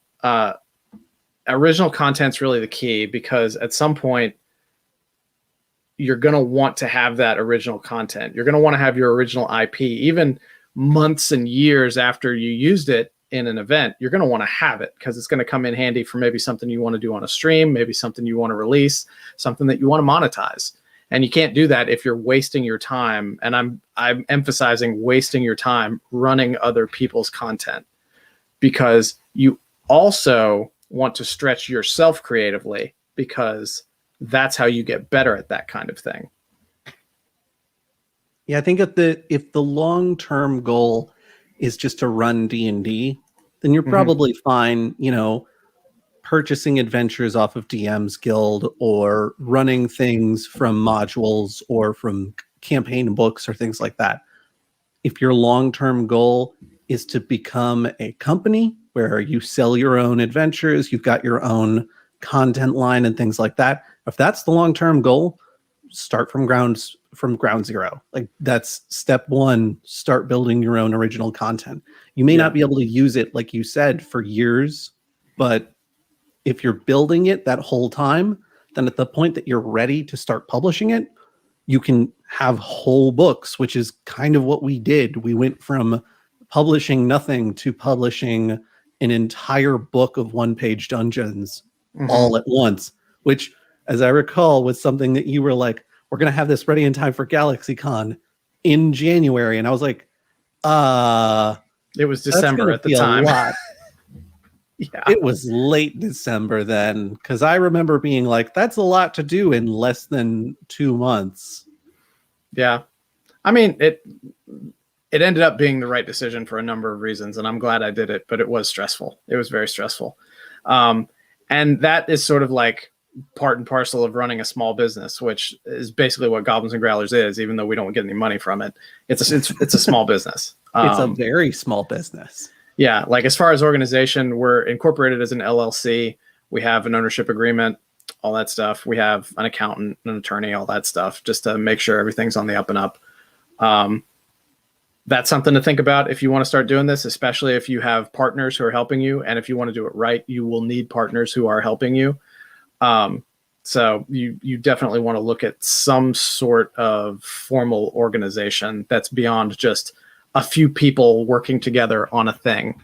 You want to have that formalized. Contracts are a way for everybody to stay friends, no matter what happens at the end of the business. Well, and making yourself an LLC means that if everything goes belly up, then you're not losing your house over it. Right. It's probably not going to protect you completely, but you'll be in better shape than if you were a sole proprietor and you got sued or something like that. Obligate. I am not an attorney. And the thing with us was it very quickly started growing to a point where, like, I couldn't do everything myself. We had somebody else helping us, and then Alon came aboard, and then Josh came aboard, and now Sharon's aboard as well.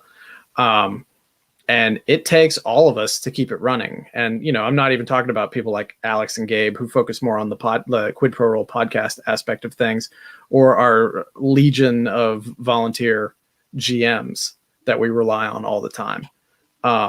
So you are going to need a team of people to make something like this work. There's no way that it works without that. Like, Josh and I used to meet at least once a month to work on story arc planning and writing for the adventures for the every other Monday night games that we were doing. Because we had every other Monday and then every other Tuesday. And each day of the week was a different campaign arc with different characters, and usually at different levels and stuff too. So and then we even ran a game for a while that was like 10th level. That was like a monthly game that we did, so people could experience playing higher levels. And we were writing, we were either writing the content or having someone write it. We weren't just pulling something from somewhere and using it. Yeah, I think something that helped us a lot during that era was having some specialization. You were more of an arc writer. I was, and continue to be, more of a monster writer. We had Gabe, who was helping us out with that level 10 adventure. And also the way Gabe writes adventures is it's a very distinct flavor from yourself or myself or, Phil, who is doing the Garden Grove adventures at the time. Like, each of us was bringing something completely different to the table, which I think also helped, because someone would go to a Tuesday night game and be like, this is okay, but it's kind of combat heavy. I'm looking for something a little more narrative. And we'd be like, well, come out to the Monday night games, because those are almost exclusively narrative. Yeah, it helped give people a menu of different things that they wanted to do, and expose people to different styles of play and different styles of running a table and stuff too. So exactly. that was worthwhile. It was very, very much a menu rather than just, okay, it's just the same thing, different place, different day. Exactly. And we never would have people out there if we didn't spend a lot of time too doing promotional stuff. Usually just on social media, we very quickly established a Facebook page and Instagram. We had a Twitter for a long time, but it was a while before we started using it. But at least twice a week, we were promoting to the game that was coming up, push people to the mailing list, things like that. That's another thing that you have to make time for, because I think the most amount of people we ever had at a game was at a Strange Ways game, where we had about 70 people show up, and we were running like 9 tables or something like that. It was insane. I couldn't believe that many people showed up, but that was because we had pushed it on Reddit. We had pushed it on Facebook, used the right keywords and stuff like that. So it, I think we did a little bit of paid promotion. We very rarely did paid promotion for these events. We relied on keywords and the venue and Reddit. Find your local, your sort of local area Reddit. Richmond even has like a local D&D Reddit that has very low traffic, but it's very targeted. Like, if people see something on the D&D Reddit, they will follow it. Like, we've gotten so many members, new members for our Discord, because it was on the D&D Reddit. And back when we were just starting out with live events, we had plenty of people coming to that just because of what was on the Reddit. Yeah, I think keeping in mind that wherever your venue is probably has the bigger following. If you can get them on board with social media promotion, create something that they can share, then you're making it a lot easier for yourself to get noticed, which is key.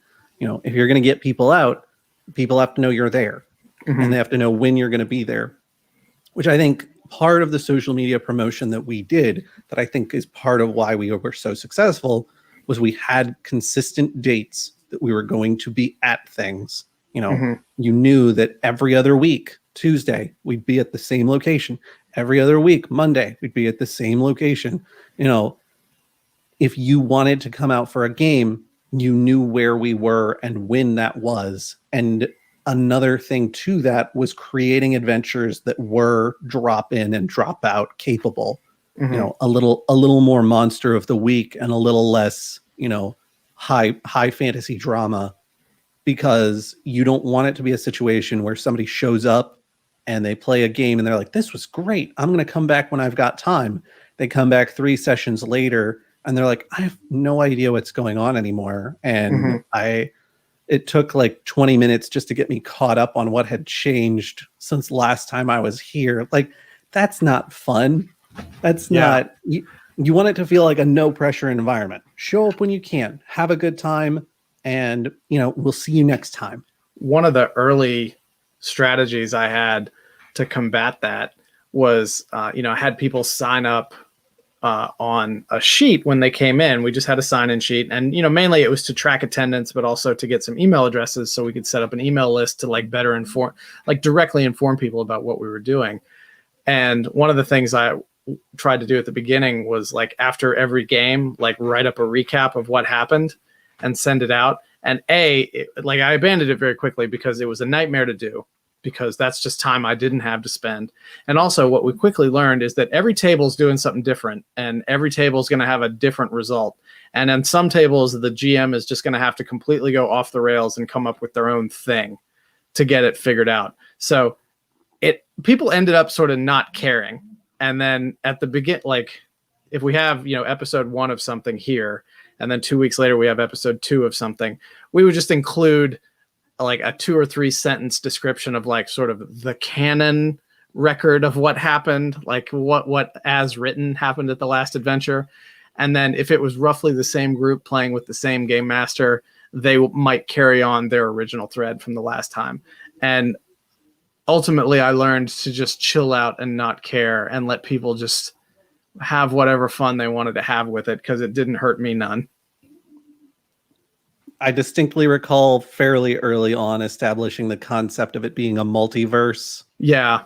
And people just being like from different planes of the same things happening and just entering into different universes. And it's like, well, in my universe, we fought a squirrel centaur. Well, in my universe, it was a giant lava monster. So, you know, like very, very strange and disparate concepts of what happened before.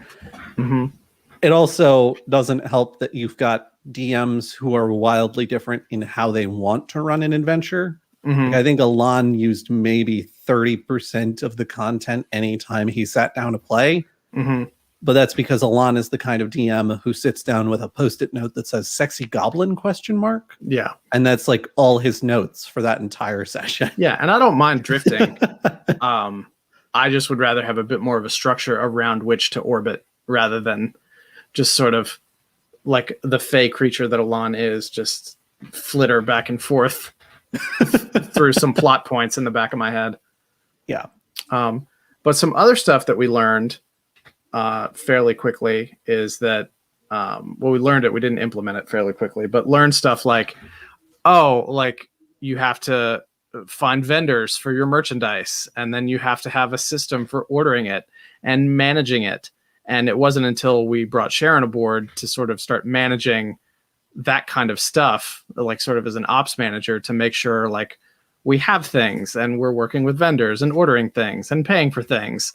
Because before it was just like, well, okay, like here's a receipt for this, we should probably do something with it.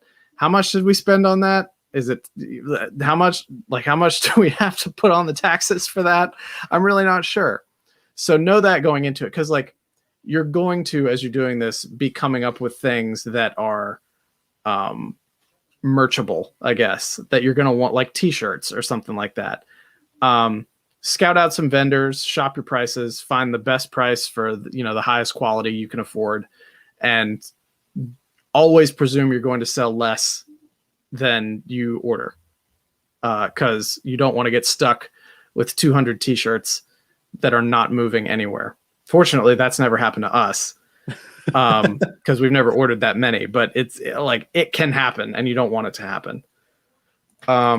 Another thing you're going to want to do too, after you get a little bit more comfortable, is start thinking about what additional content platforms you want to get out into.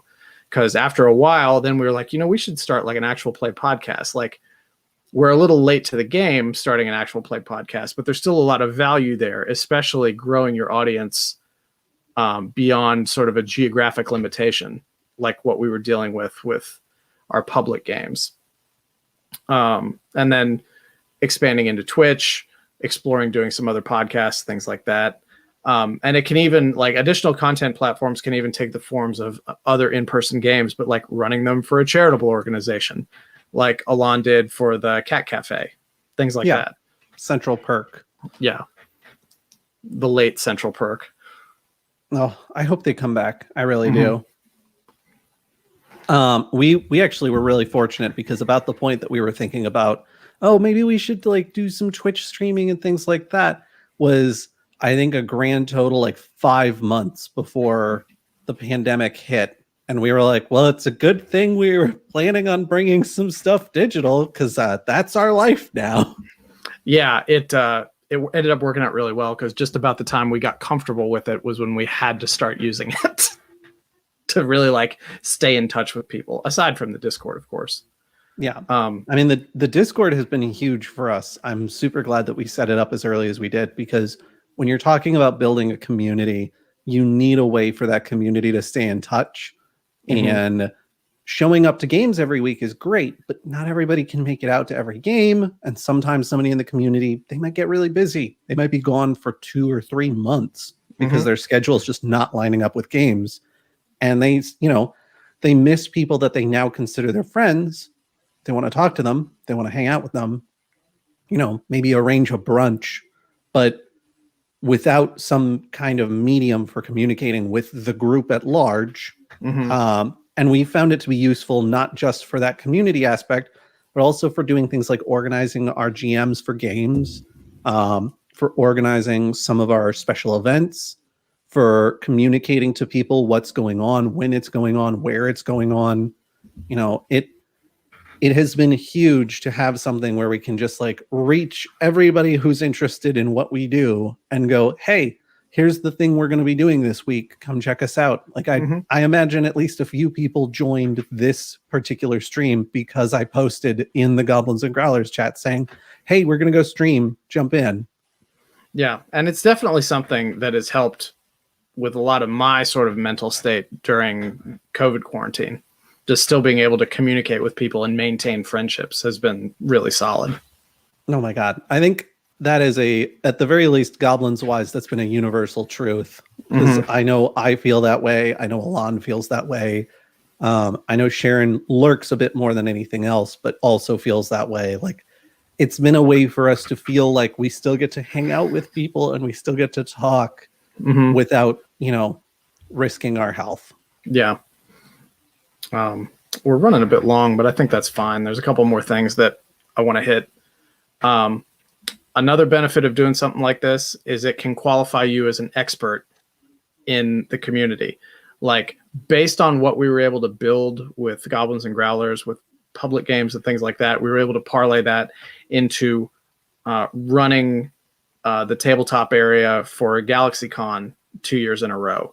We've been invited to conventions. We'll be at Queen City Anime Con this year, running tabletop and doing panels and events and things like that. It just helps build your credibility and lets you just sort of get that, like, your fingertips up on the summit, and you start doing the con circuit a little bit, and you can eventually climb to higher peaks and get invitations to do other things. And that's the kind of stuff that's going to pay dividends for you down the line.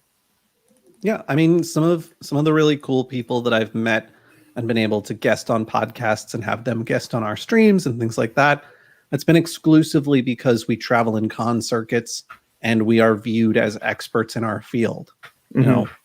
It's a lot easier to talk to somebody on a peer-to-peer level when you are working professionally in a way that they understand. Absolutely. And, another thing that's really helpful is to build like alliances with like sort of related businesses that are sort of in your Venn diagram overlap. Well, like in our case, we teamed up very early with Alpha Comics and Games in Willow Lawn, Richmond, Virginia. And we did that, primarily for the Quid Pro Roll podcast, but it's become sort of a nice symbiotic relationship where we push them, they push us, and it's mutually beneficial. So that's something to seek out as well. Yeah, I feel like we've got that with Alpha Comics and Games. I feel like we've got that with Garden Grove. To a slightly lesser extent, I feel like we've got that with like Castleberg and New York Deli. Like there's and like the last three there are venues that we've done games at for those outside the area. Oh yeah, fair point. Yeah. And I think when it comes to those sorts of situations, you need to be looking at it not as what can these people do for you, but what can you do for them that helps everyone. Yeah. What can we do for each other? Exactly. Ask not what your venue can do for you. Ask what you can do for your venue. With Alpha, we knew that we had a group of, nerds that were really excited to get out and play Dungeons and Dragons, who were definitely going to ultimately need more shiny click clacks. And we're going to want like new module books and things like that. And Alpha Comics in turn knew that they had folks who were already coming in for those things who wanted spaces to play in. And so it ended up being this perfect relationship where it's like, we both can really use things from each other. And I know you said symbiotic relationship before, but I think like I wanted to outline kind of like what that looks like for folks who are trying to think about this in their own area. A lot of our venues are our venues because they had really quiet Monday or Tuesday nights. And they were like, oh, you can get, 20 plus nerds to come in here and hang out and drink drinks and eat food and just have a good time and be merry. That's great because not only does that give us the revenue from those people coming in and eating and drinking and having a good time, but then it makes the venue a little bit busier and it makes it a little bit more of like a spot to be. I mean, so that other people come in. And like one of our venues was closed on Monday until, based on the strength of the crowds we could draw into other places, they're like, well, yeah, like I'll open on Monday if you can bring those people in. Sure. That's money I'm not getting otherwise. Exactly. And that's, it is a way for us to support local businesses and then in turn local businesses to help support us. And that's the ideal way to build those alliances is to look at like, what can we do for each other? How can we scratch each other's backs so that both build together into something larger and more powerful? And then once you are Voltron, that's when you're really ready to take over the con scene. And we'll end on this, but one of the big questions that we get when we sort of describe to people what we're doing, they're like, oh, you mean like Adventurers League? And I mean, kind of, yeah, but I call us Bootleg Adventurers League because we run regular games with a continuing storyline that people come to, and they bring specific characters to that they can level up, but we also don't care. You can bring a different character to every game, and we're not going to care. Just level up along with everybody else because we do milestone leveling for it. But there's less rules for us. We can do however we want to do it. We don't have to adhere to any kind of rules that WotC wants to do. And I just think it's just more fun. It makes it for a much more casual, chill environment than having to worry about following regs for Adventurers League and things like that. I mean, quite frankly, it's more flexible than Adventurers League because Adventurers League, I think the rule is core book plus one module, right? Yeah. And that's what we're doing tonight. We have a situation where, do you want to run stuff out of module books? Great, bring it. Like we don't care. We're running our own stuff. We will as long as it's not broken. Yeah, we will accept anything from Unearthed Arcana. And for the longest time, we had to say anything from Unearthed Arcana except Mystics. But now even Wizards has been like, Mystics are dumb. Don't use them anymore. So we don't even have to say that. They're too broken. We can't have them here. While we were talking about that, I just remembered one other thing that you need to think of if you're trying to do this, just not even as a business, but just trying to run public games. I was talking about like rules and regs with WotC, and that made me think of this. But like always at the beginning, just sort of check in on the comfort level of people at your table. It's just like if you're DMing for friends and maybe there's like a new person who showed up, you just want to have that conversation with them. We don't have the time or ability to do like a session 0 about what this adventure is going to be like. So you just need to check in with everybody and make sure they're comfortable, like give them an idea of what's going on, ask if anybody has any hangups, and just let them know that they can just throw up the X at any time if they're not comfortable. Because if people aren't comfortable coming to your event, they're not going to want to come back to your event. And you have if you can't make it a welcoming experience for everybody, you probably shouldn't be doing it, because then you're just gatekeeping. Exactly. It needs to be something. If you're looking to build community, you need to be embracing of your community. And just as a quick point of reference for anyone who's not already familiar with it, when Brandon said throw up the X, you can make a crossbar with your arms, and that's basically a nope, none of that, please. Let's back that up. And the rule should be at your table and all of your GM's tables. That means stop. That means back it up. No questions asked. You don't need to ask questions. You don't need to discuss it. It's probably obvious what just occurred. If it's not obvious, then have a quick to the side conversation and be like, hey, was it the spiders, or was it the cliff, or was it the spiders on the cliff? Like, what do I need to adjust here so that we're comfortable and happy? Or you could be like, you know what? I'm just going to nuke both of those things from this. I know it was supposed to be a cliffside spider adventure, but now we're in the forest. We're in the forest and we're dealing with pixies. That's where we're at. Yeah. And that just goes into you just have to lean on your skills to be able to like roll with whatever's happening. And you run tables enough, you know how to do that. I mean, you can use the spider stat blocks. They're just pixies now. Yeah. The pixie hits you with webs. The pixie has webs. Yeah, why not? Who's going to stop me? Hey, listen. But at the end of the day, doing something like this, at least for us, has just been a daily learning experience of like how to do a thing. What's the most efficient way to do a thing? How are other people doing this thing, and how can we adapt that to ourselves doing the thing? You can't learn how to do this. You have to do it and just sort of figure it out. I think like you can figure out best practices from people, but your region, your area is going to be different. There's going to be sort of a different vibe, a different flavor to it. A lot of stuff's going to translate. Some stuff isn't going to, and you just have to sort of feel it out. Oh yeah. Like I wouldn't expect most regions to have the plethora of breweries that we do to just wander into and be like, quiet Monday nights, great. We'll bring some nerds your way. Like, yep. Happy to help you out on those quiet Monday nights. But I've talked exhaustively about this, and I'm sure we'll talk more about this in the future. Just because there's no way to encapsulate sort of all of it in one 45-minute conversation. Well, and we're also going to revisit stuff as we learn more ourselves. Yeah. But anyway, thanks for listening, everybody. That's what we got for you today. I'm Brandon at Way of Brandalore. And I'm Josh at Black Cloak DM. Yeah, thanks for listening to the Goblins and Growlers podcast. We'll catch you all next time. Bye, y'all.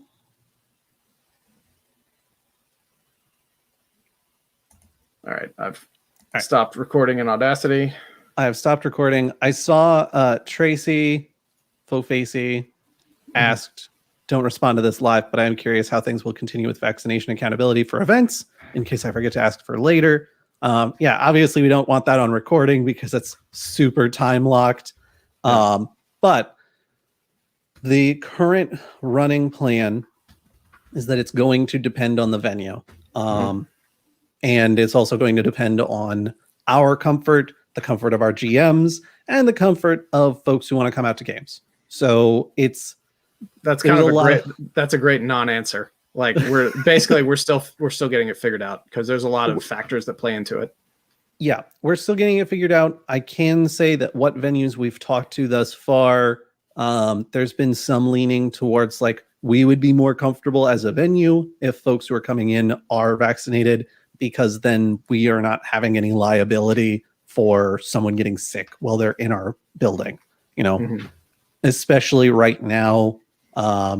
when things are finally getting back to normal, it's, nobody wants to be the building that's like, yeah, we had 50 people in here on Saturday and 2 of them contracted a deadly disease and now it's all over social media. Like, no one wants to be that business.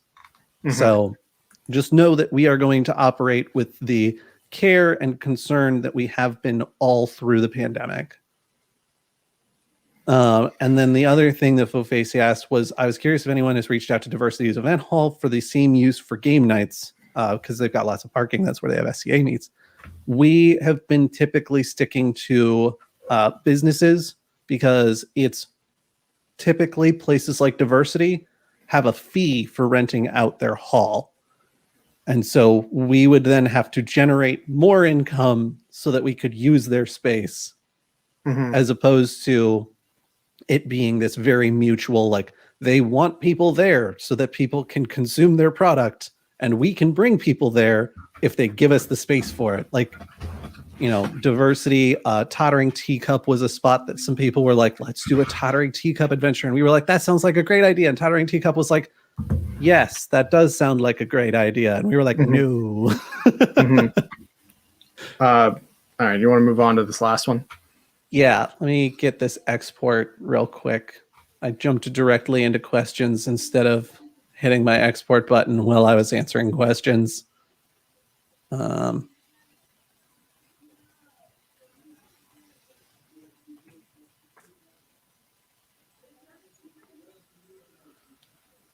Okay, that'll take just a few seconds. I think this is the one I wrote the most notes for. Good. All right, my export's finished. I'm going to go ahead and close out that track. I have started a new track. All right. I am hitting record on this new track. Excelente. It's recording now. I will count us in 3, 2, 1. 3, 2, 1. Okay. Good old clap syncs. Yeah. Give me a second. I will hit the 30 seconds.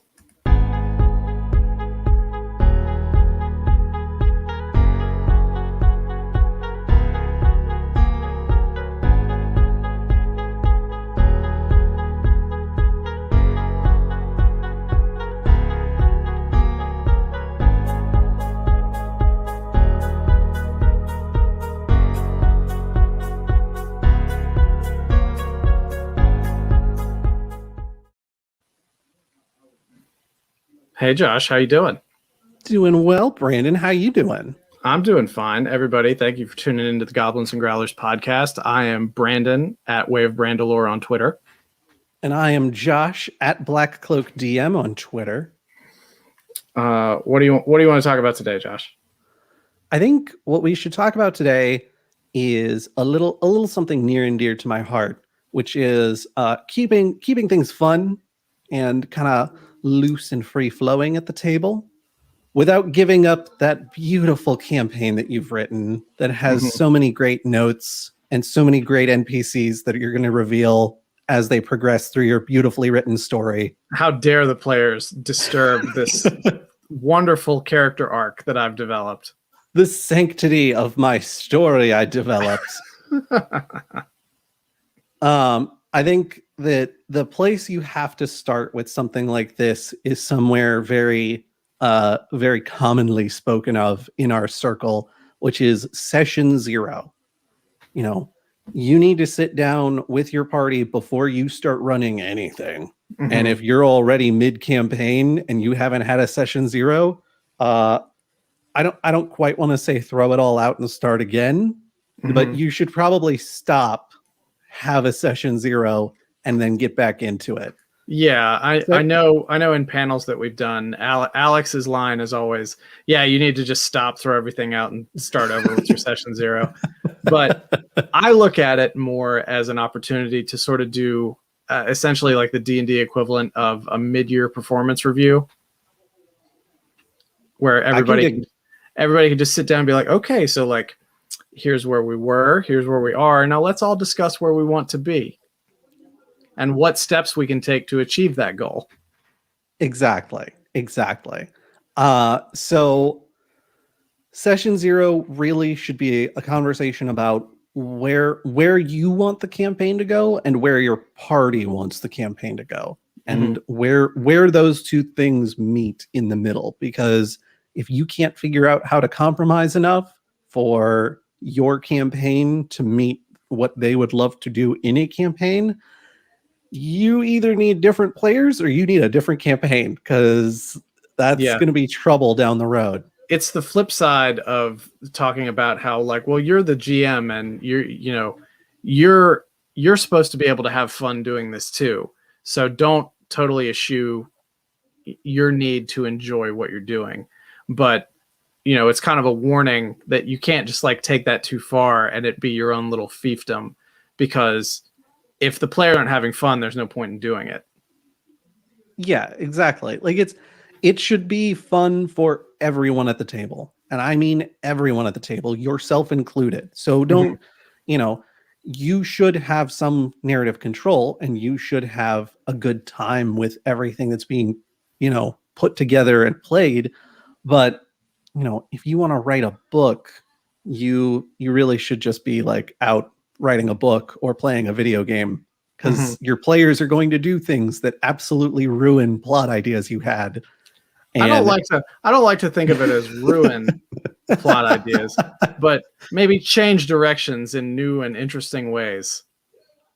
The reason I say ruin is because I have definitely played in campaigns where the GM had what was clearly to be a big bad evil guy, and he is to appear before us and loom menacingly, and then we stuck him so full of arrows that he couldn't walk, and the GM's like, I forgot that you guys could stick somebody with so many arrows so fast. And this was supposed to be a 3-scenario nemesis that you guys were going to be chasing all over the countryside. And now I need to rewrite that whole scenario because he's super dead. He's uber duper dead. Like, I don't know exactly what to do. We're going to change things a little bit. And like, I thought that was hilarious at the time. But as someone who now writes adventures, I'm like, oh no. Yeah, when I was one of my early D&D stories, when I was maybe like 17 or 18, we were playing in my parents' basement, and the GM was my friend JD, and we had been playing for a couple hours, and we're fighting sort of a boss, and one of the guys casts Hold Person on him, and he fails his saving throw, and we're able to kill him just because there's nothing he can do. And he died very easily.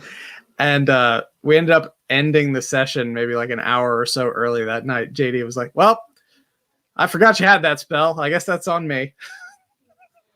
I'm off to rewrite the rest of this campaign because that was a very integral part of it.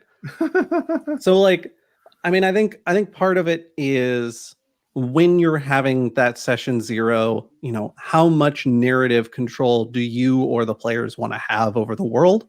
And in turn, how flexible are you going to be when things that you thought were going to happen don't? Yeah, I just want to call this out. We got a comment on Twitch from Lost Limey. Why do I feel like y'all are calling out a certain T. McElroy?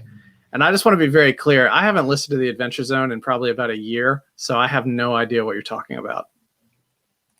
I have been listening to the Adventure Zone, and I'm not calling out Travis at all. I think he did an excellent job with the experience he had, but listening to the Adventure Zone graduation, for anyone who hasn't yet, it is very much he was getting great advice from a lot of DMs, but you can tell that he himself had not run that many, if any, campaigns before this one, which is a rough spot to be in when you're going to be publishing something for public consumption. Yeah, I guess I did listen to the first couple of episodes of Graduation.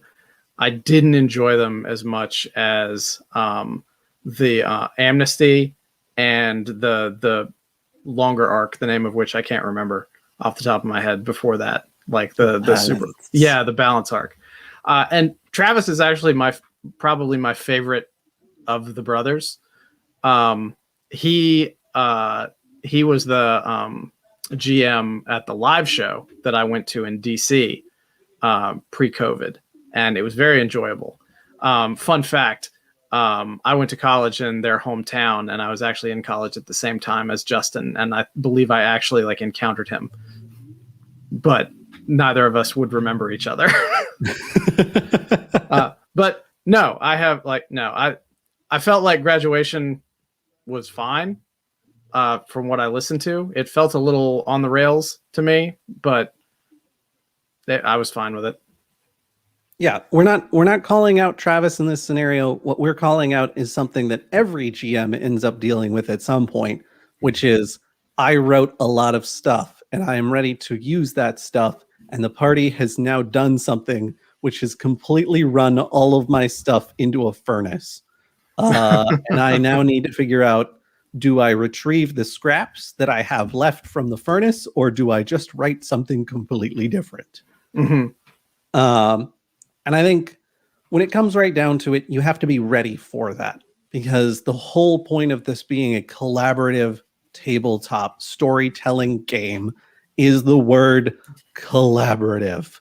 Because if you're not collaborating, then you're issuing your players scripts. If you're not, if you're not willing to change your plans, then you're doing a stage play. Like you need to be willing to let the players' actions have effects on the world, or else you're not really collaborating with them. You're creating a world and then telling them what they're doing in it.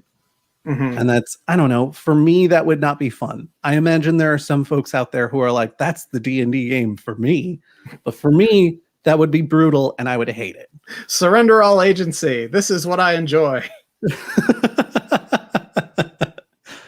Basically. I think one of the big things is to not write so much that you write yourself into a corner. Mm-hmm. You want to have kind of a loose-ish idea of where things are going and the sorts of things your party is likely to encounter, so that when they take that hard 90-degree turn from where you thought they were going, you're still ready for them. You're not, oh God, they were going to go to the palace and they were going to interact with the queen. So I've got all this like dialogue written and I've got like the queen's guard all named. Like you want to have things that are a little more like mix and match, so that you can just pull them out of where they were going and put them somewhere else. And then your party is like, wow, you're so prepared. Yeah. I also like to always try and think of maybe like 2 or 3 options for what the players might want to do, depending on what I've sort of laid out. So that way I can at least have some options that might be a little more easily adaptable. I distinctly recall one of the GMs that I played with for the longest period of time. He would frequently say, I wrote 8 paths for tonight's adventure, and you all, as you inevitably do, picked path number 9. Mm-hmm. And so I ended up taking paths 3 and 5 and kind of remixing them so that anything would make any sense anywhere. And I'm like, man, I've never written 8 paths for anything. And for me, it's like, embrace the chaos. Like, let's go out and we're going to have this adventure. And, if my party wants to interact with the goblin and find out that he has a goblin family he's trying to feed, and that's why he keeps burglarizing caravans that come by, and then the party becomes caravan burglars so they can feed this goblin's family. Like, you know what? It's what's going to happen. We're going to go for it. That wasn't what I had in mind. I thought we were going to fight the goblin and then be on our way, but here we are. Mm-hmm. That's how you end up with unwanted NPCs in a party, like adopted as party mascot or party pet. Yes, true. But those are also, in my opinion, the most memorable moments in a game. Mm-hmm. I have not once been like, man, that was so perfectly cinematically executed. I'll remember that forever. but I have absolutely been like, man, I should have anticipated that they were going to rip the snake trap out of the wall and use it as a gun to shoot at the final enemy of this dungeon. Mm-hmm. Like, Yeah. Yeah, you almost have to you have to sort of summon some prescience to yourself so you can try to predict what, you know, an average of your players' personalities might decide to do in any sort of situation. yeah. You know, and as long as you can get them to the end point that you wanted to get them to, it really doesn't matter like which route they take. And it probably doesn't take too much planning for something like that to happen, especially if like you're trying to end on probably the most dangerous situation is when you're planning to end on a big like BBEG fight, and you know it turns out they're like, oh, we have these spells, or you forgot we had these abilities, and they're able to take care of that. And I mean, then you just have to sort of lean into it and be like, oh, well, it was a shapeshifter that he had hired to look like him or something like that.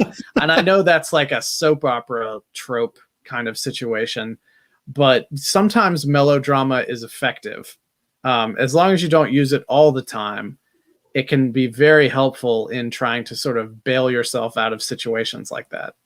Well, there's also something to keep in mind, especially when you're playing an at-home game, is that these folks are your friends.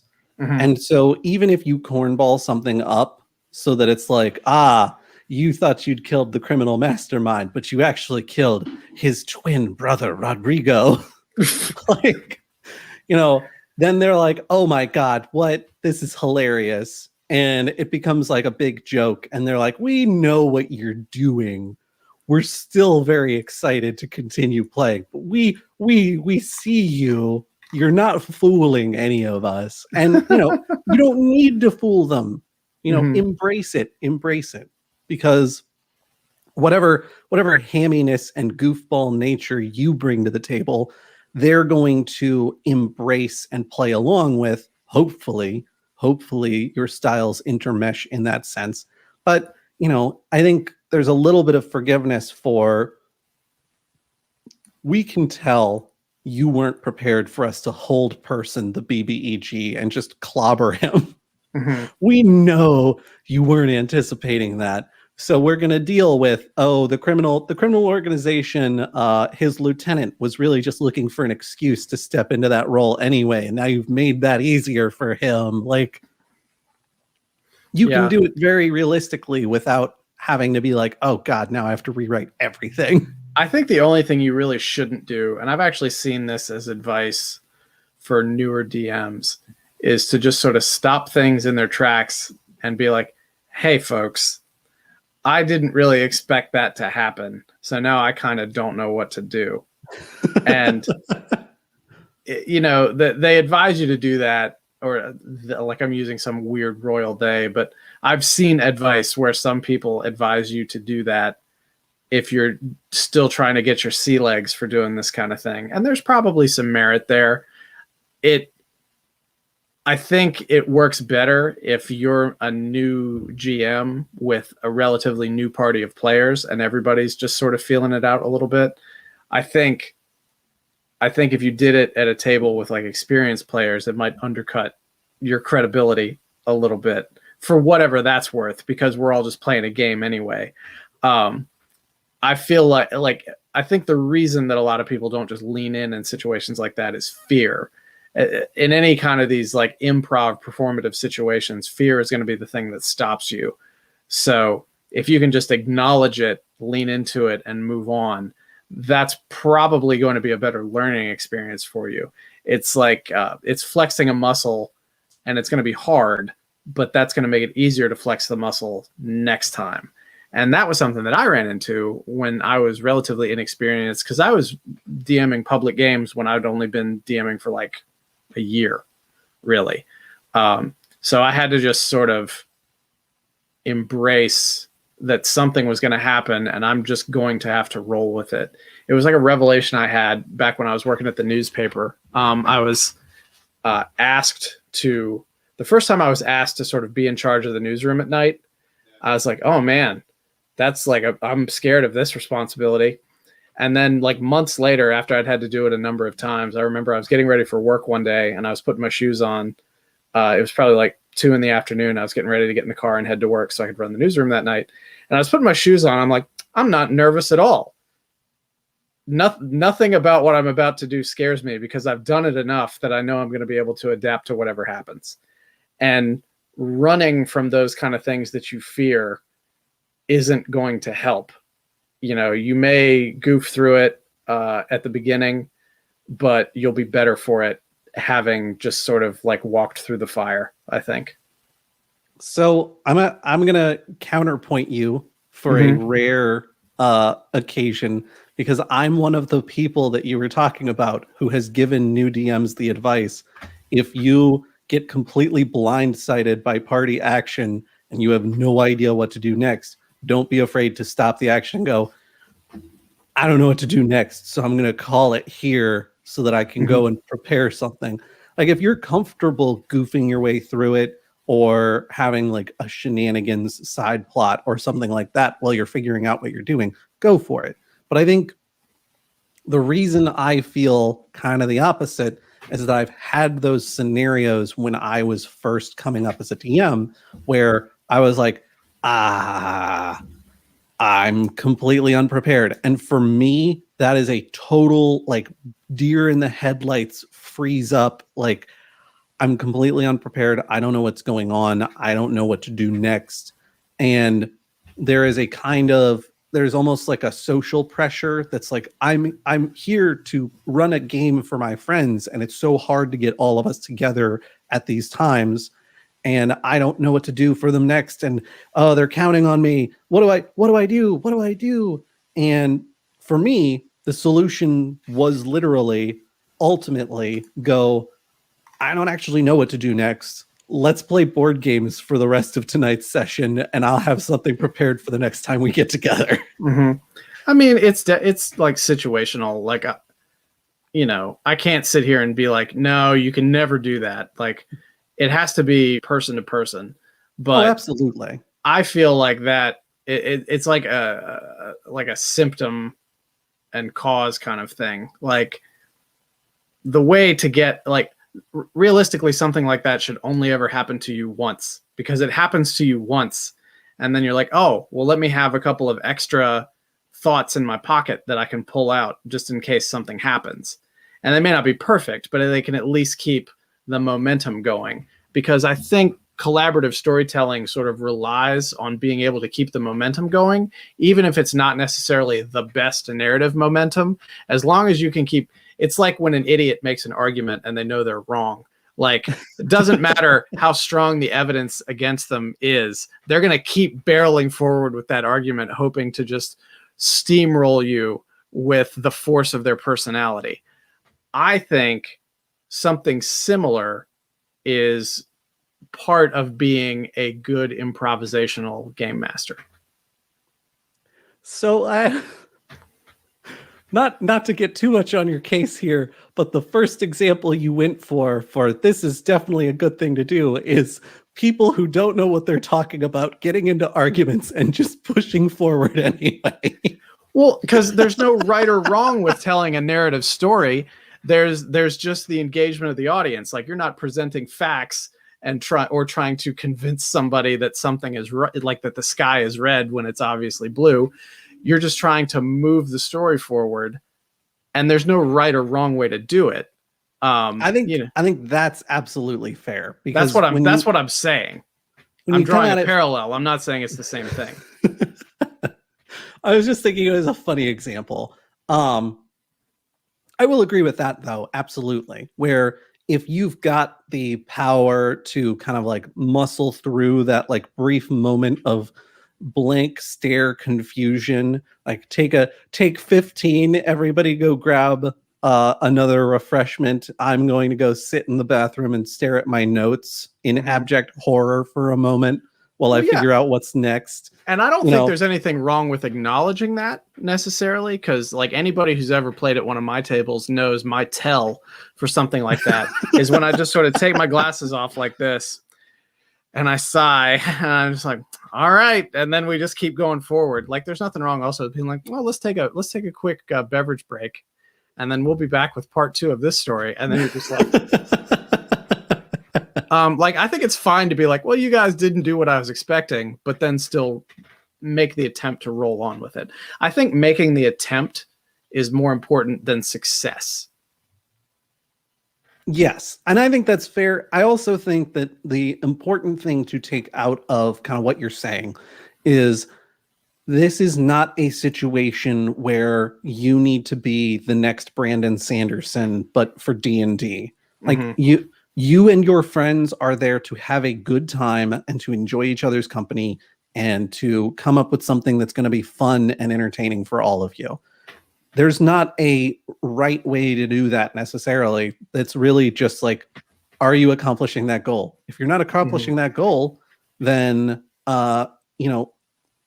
change it up so that you can be accomplishing that goal. And at the end of the day, your big bad evil guy dies suddenly and you don't know what to do with the rest of the scenario. So you end up having this like really weird interaction where the party ends up chasing a mechanical squirrel around the treasure hoard for the next hour and a half as it keeps hiding in various crevices. Like, as long as that's fun for everybody, frickin' go for it. Like, and another thing I've learned about these kind of situations is however much you think that, oh man, that session was a failure and nobody had a good time, like I really wasn't on my best performance, that wasn't the best story, and I wasn't presenting it in the best way. Almost universally, if anyone asks any of those people how for their review of how they spent the most recent 3 hours of their life, they're like, man, I had a blast, it was great. I have found that the times when I feel like my storytelling is the weakest are somehow also the times when people are like, oh my God, that was so off the wall and so much fun. Because I was just making everything up as we went along. And they were like, I love your imagination. And I'm like, thank you. I appreciate that. Like, I think something to keep in mind is if you've got, like Brandon was talking about, kind of that back pocket inventory list of things that you can just kind of pepper out whenever you need them, you won't find yourself in situations where you're completely stun locked by the most recent development, because you can be like, well, okay, yes, you guys did something that I completely was not expecting, which, by the way, don't be afraid to tell them that they've completely blindsided you with action, because odds are good, first of all, your party knows already, especially if they're good friends. And second of all, there is a slight, like, there's no winning and losing in D&D, but parties definitely get a sort of like achievement unlocked level satisfaction when the DM is like, wow, yeah, I did not see that coming. It's their equivalent of a TPK. Exactly. Yeah. You're basically TPKing the GM. Usually that's how those situations come up too. It's like, wow, you guys really carved through that room full of cultists, huh? Like, not even the leader got away. Wow. And the Price is Right fail noise plays in the background. Like, feel free to embrace that happened, because your party probably already knows anyway. But then have the courage to step up and be like, we're gonna push through. If you've got that power, do it, because it's gonna be more fun. I agree. Don't be sad that it's over. Be happy that it occurred. Exactly. Yeah. Well, and those sorts of things are super memorable for parties. Like, the DM put together this huge encounter, and then we stun locked the one guy, and we did hold person on another, and then we used suggestion to tell the third that he should go home. It's like it's like sequence breaking in a game, and you soft lock it because the triggers for the next event weren't a hit. And like the DM just stands there like, what? You could just see the error message flashing in your DM's eyes. Just like, if you've got the capability to build a few things, just a few little contingency plans that you can pull out in case of emergency.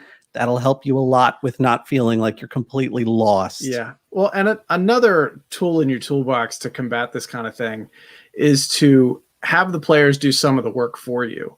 Like, take bits from, like, other systems like Fate, for example, where the players are responsible for helping create the world and developing characters and locations and things like that. Because maybe they'll give you something that you can sort of hang on to and use as your escape hatch in a later situation. Well, and having your players involved in creation of things like NPCs and locations and things like that, that will also help you know what's important to your party, even beyond session 0 discussions. Because that's something that's constantly evolving. And having a good grip on, what kinds of characters your party wants to interact with, and what kinds of people they trust and what kinds of people they don't trust, so that your subtle betrayal plot that involves poisoning them while they're all at camp actually comes across as a betrayal plot, instead of them being like, man, this fishy old man's been following us around. I'm concerned he's going to poison us. Are you telling your Giovanni Pokemon story again? Oh God. Not intentionally, but kind of, I guess. Yes. So another thing to keep in mind is you need to have flexibility within whatever you're writing for the party to have that agency. If you're writing a straight path that goes directly into the woods, and then they're like, well, what's in the woods? It's not fair to be like, walls are in the woods. Nope. Just stay on the road, guys. Just stay on the road. We're going to get there. Don't worry about it. That's not fun for anyone. Unless it's a magic woods. That's the woods of walls. The woods of walls. Like, if it's too narrow, your party by instinct is going to want to break out of it just to see what happens when they get off the rails. And it just ends up being frustrating for everybody because it's too narrow to follow. Like, it's much too tight and strict for you to be able to maintain and still have it be fun. Yeah, it needs to be like flexible, like a piece of metal. It needs to have a shape, but bending it's not going to break it. Exactly. I think part of that is when you go to assemble your adventure, you want to have it, like Brandon was saying, have kind of that loose shape where you can wiggle it. You've got freedom to move it around. But at the end of the day, it's not sexy goblin ? Unless you're a super great improv DM like Alon is. Or you've written a very thorough adventure involving a questionably sexy goblin.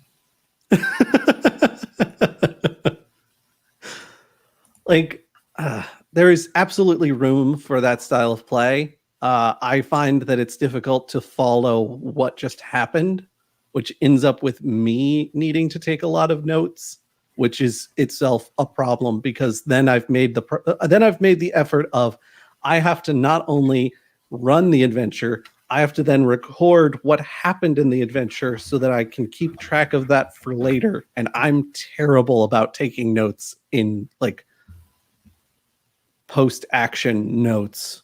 It's not something I'm good at. I don't do it either. At every single table I've ever run, I've always been like, so who remembers what happened last time?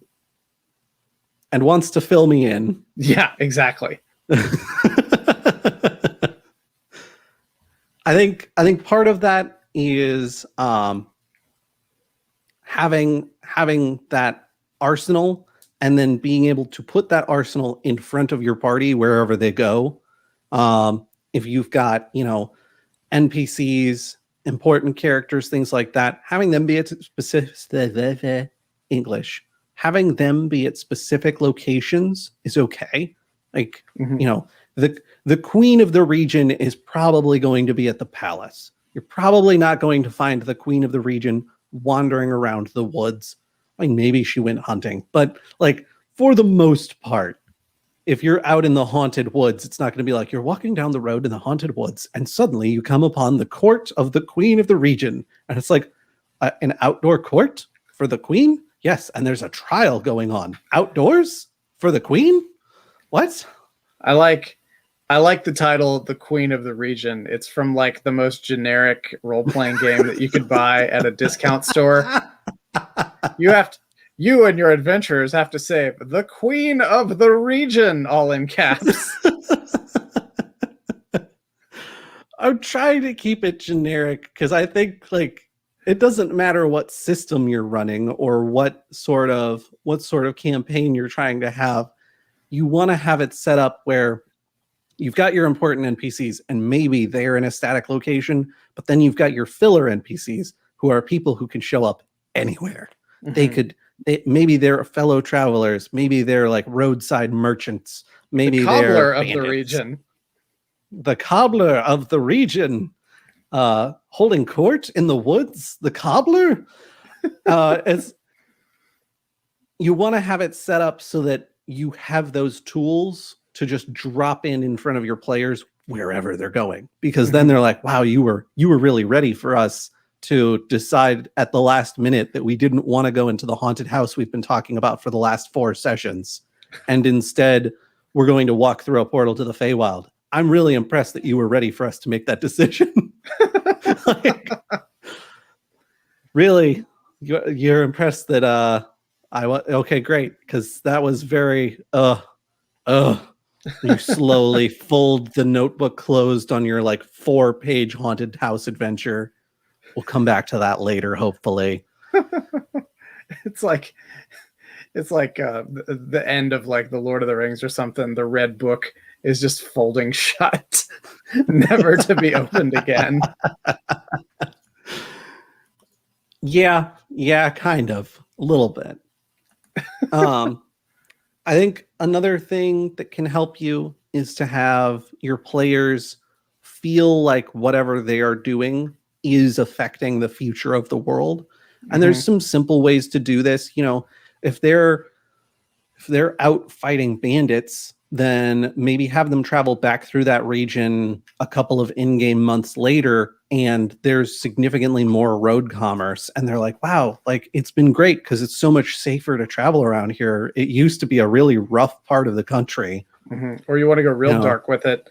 They defeat the evil lord that was in charge of this region, and they come back later, and with his defeat, like the supply lines for food and everything have just fallen apart. Oh no.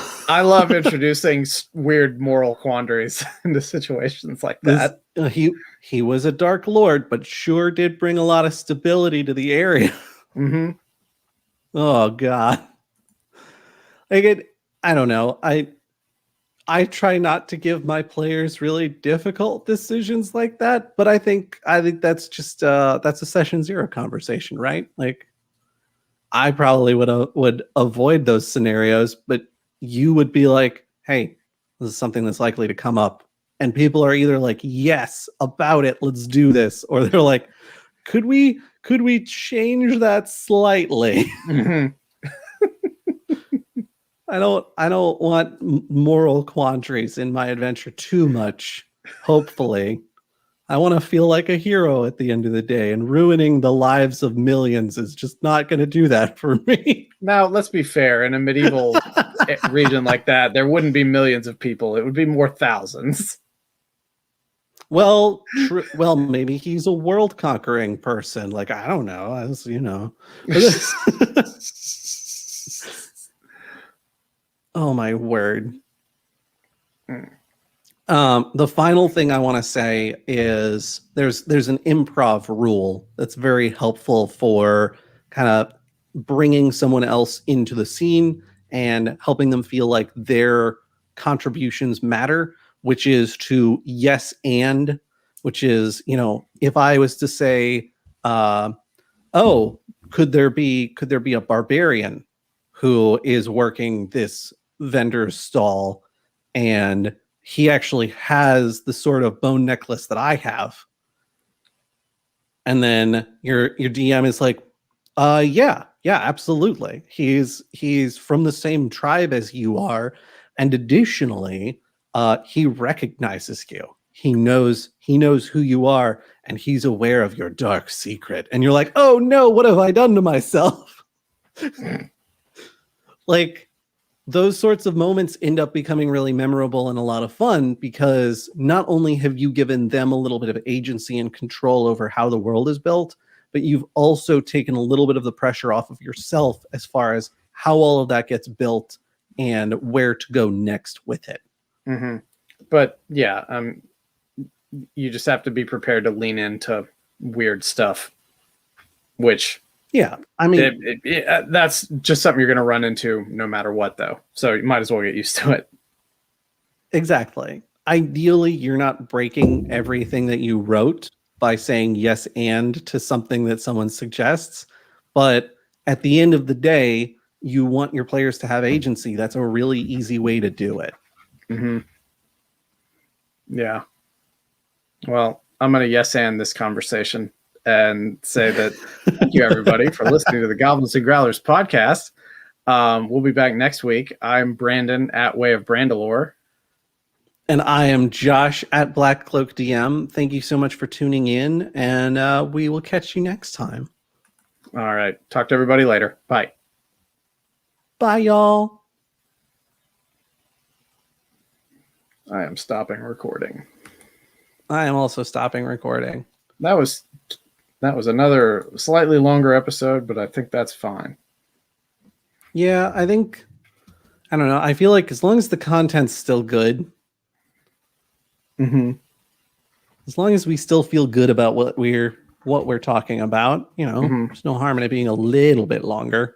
Yeah. As long as we're not shooting up towards 1 hour episodes on a regular basis, at which point it's like, oh, that's so much editing. Yeah. And as long as we're just not shooting up.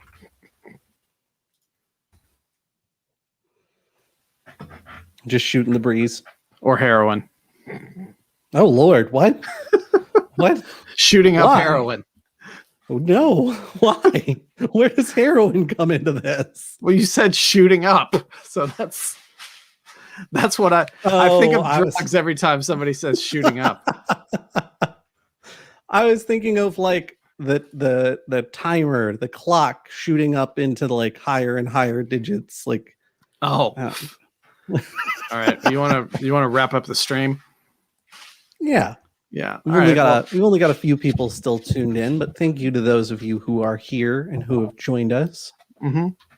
Yeah, we really appreciate it. And we actually sort of have a release plan for this stuff now. Just because of busy life stuff, we had to push it back a little bit, but we're planning on launching it like either toward the end of this month or right at the beginning of July. And we should have like 12 episodes in the can at that point. We're going to launch with 4. So just be prepared to annoy friends by sharing it with them. But we will catch you all later. Bye, y'all. Love.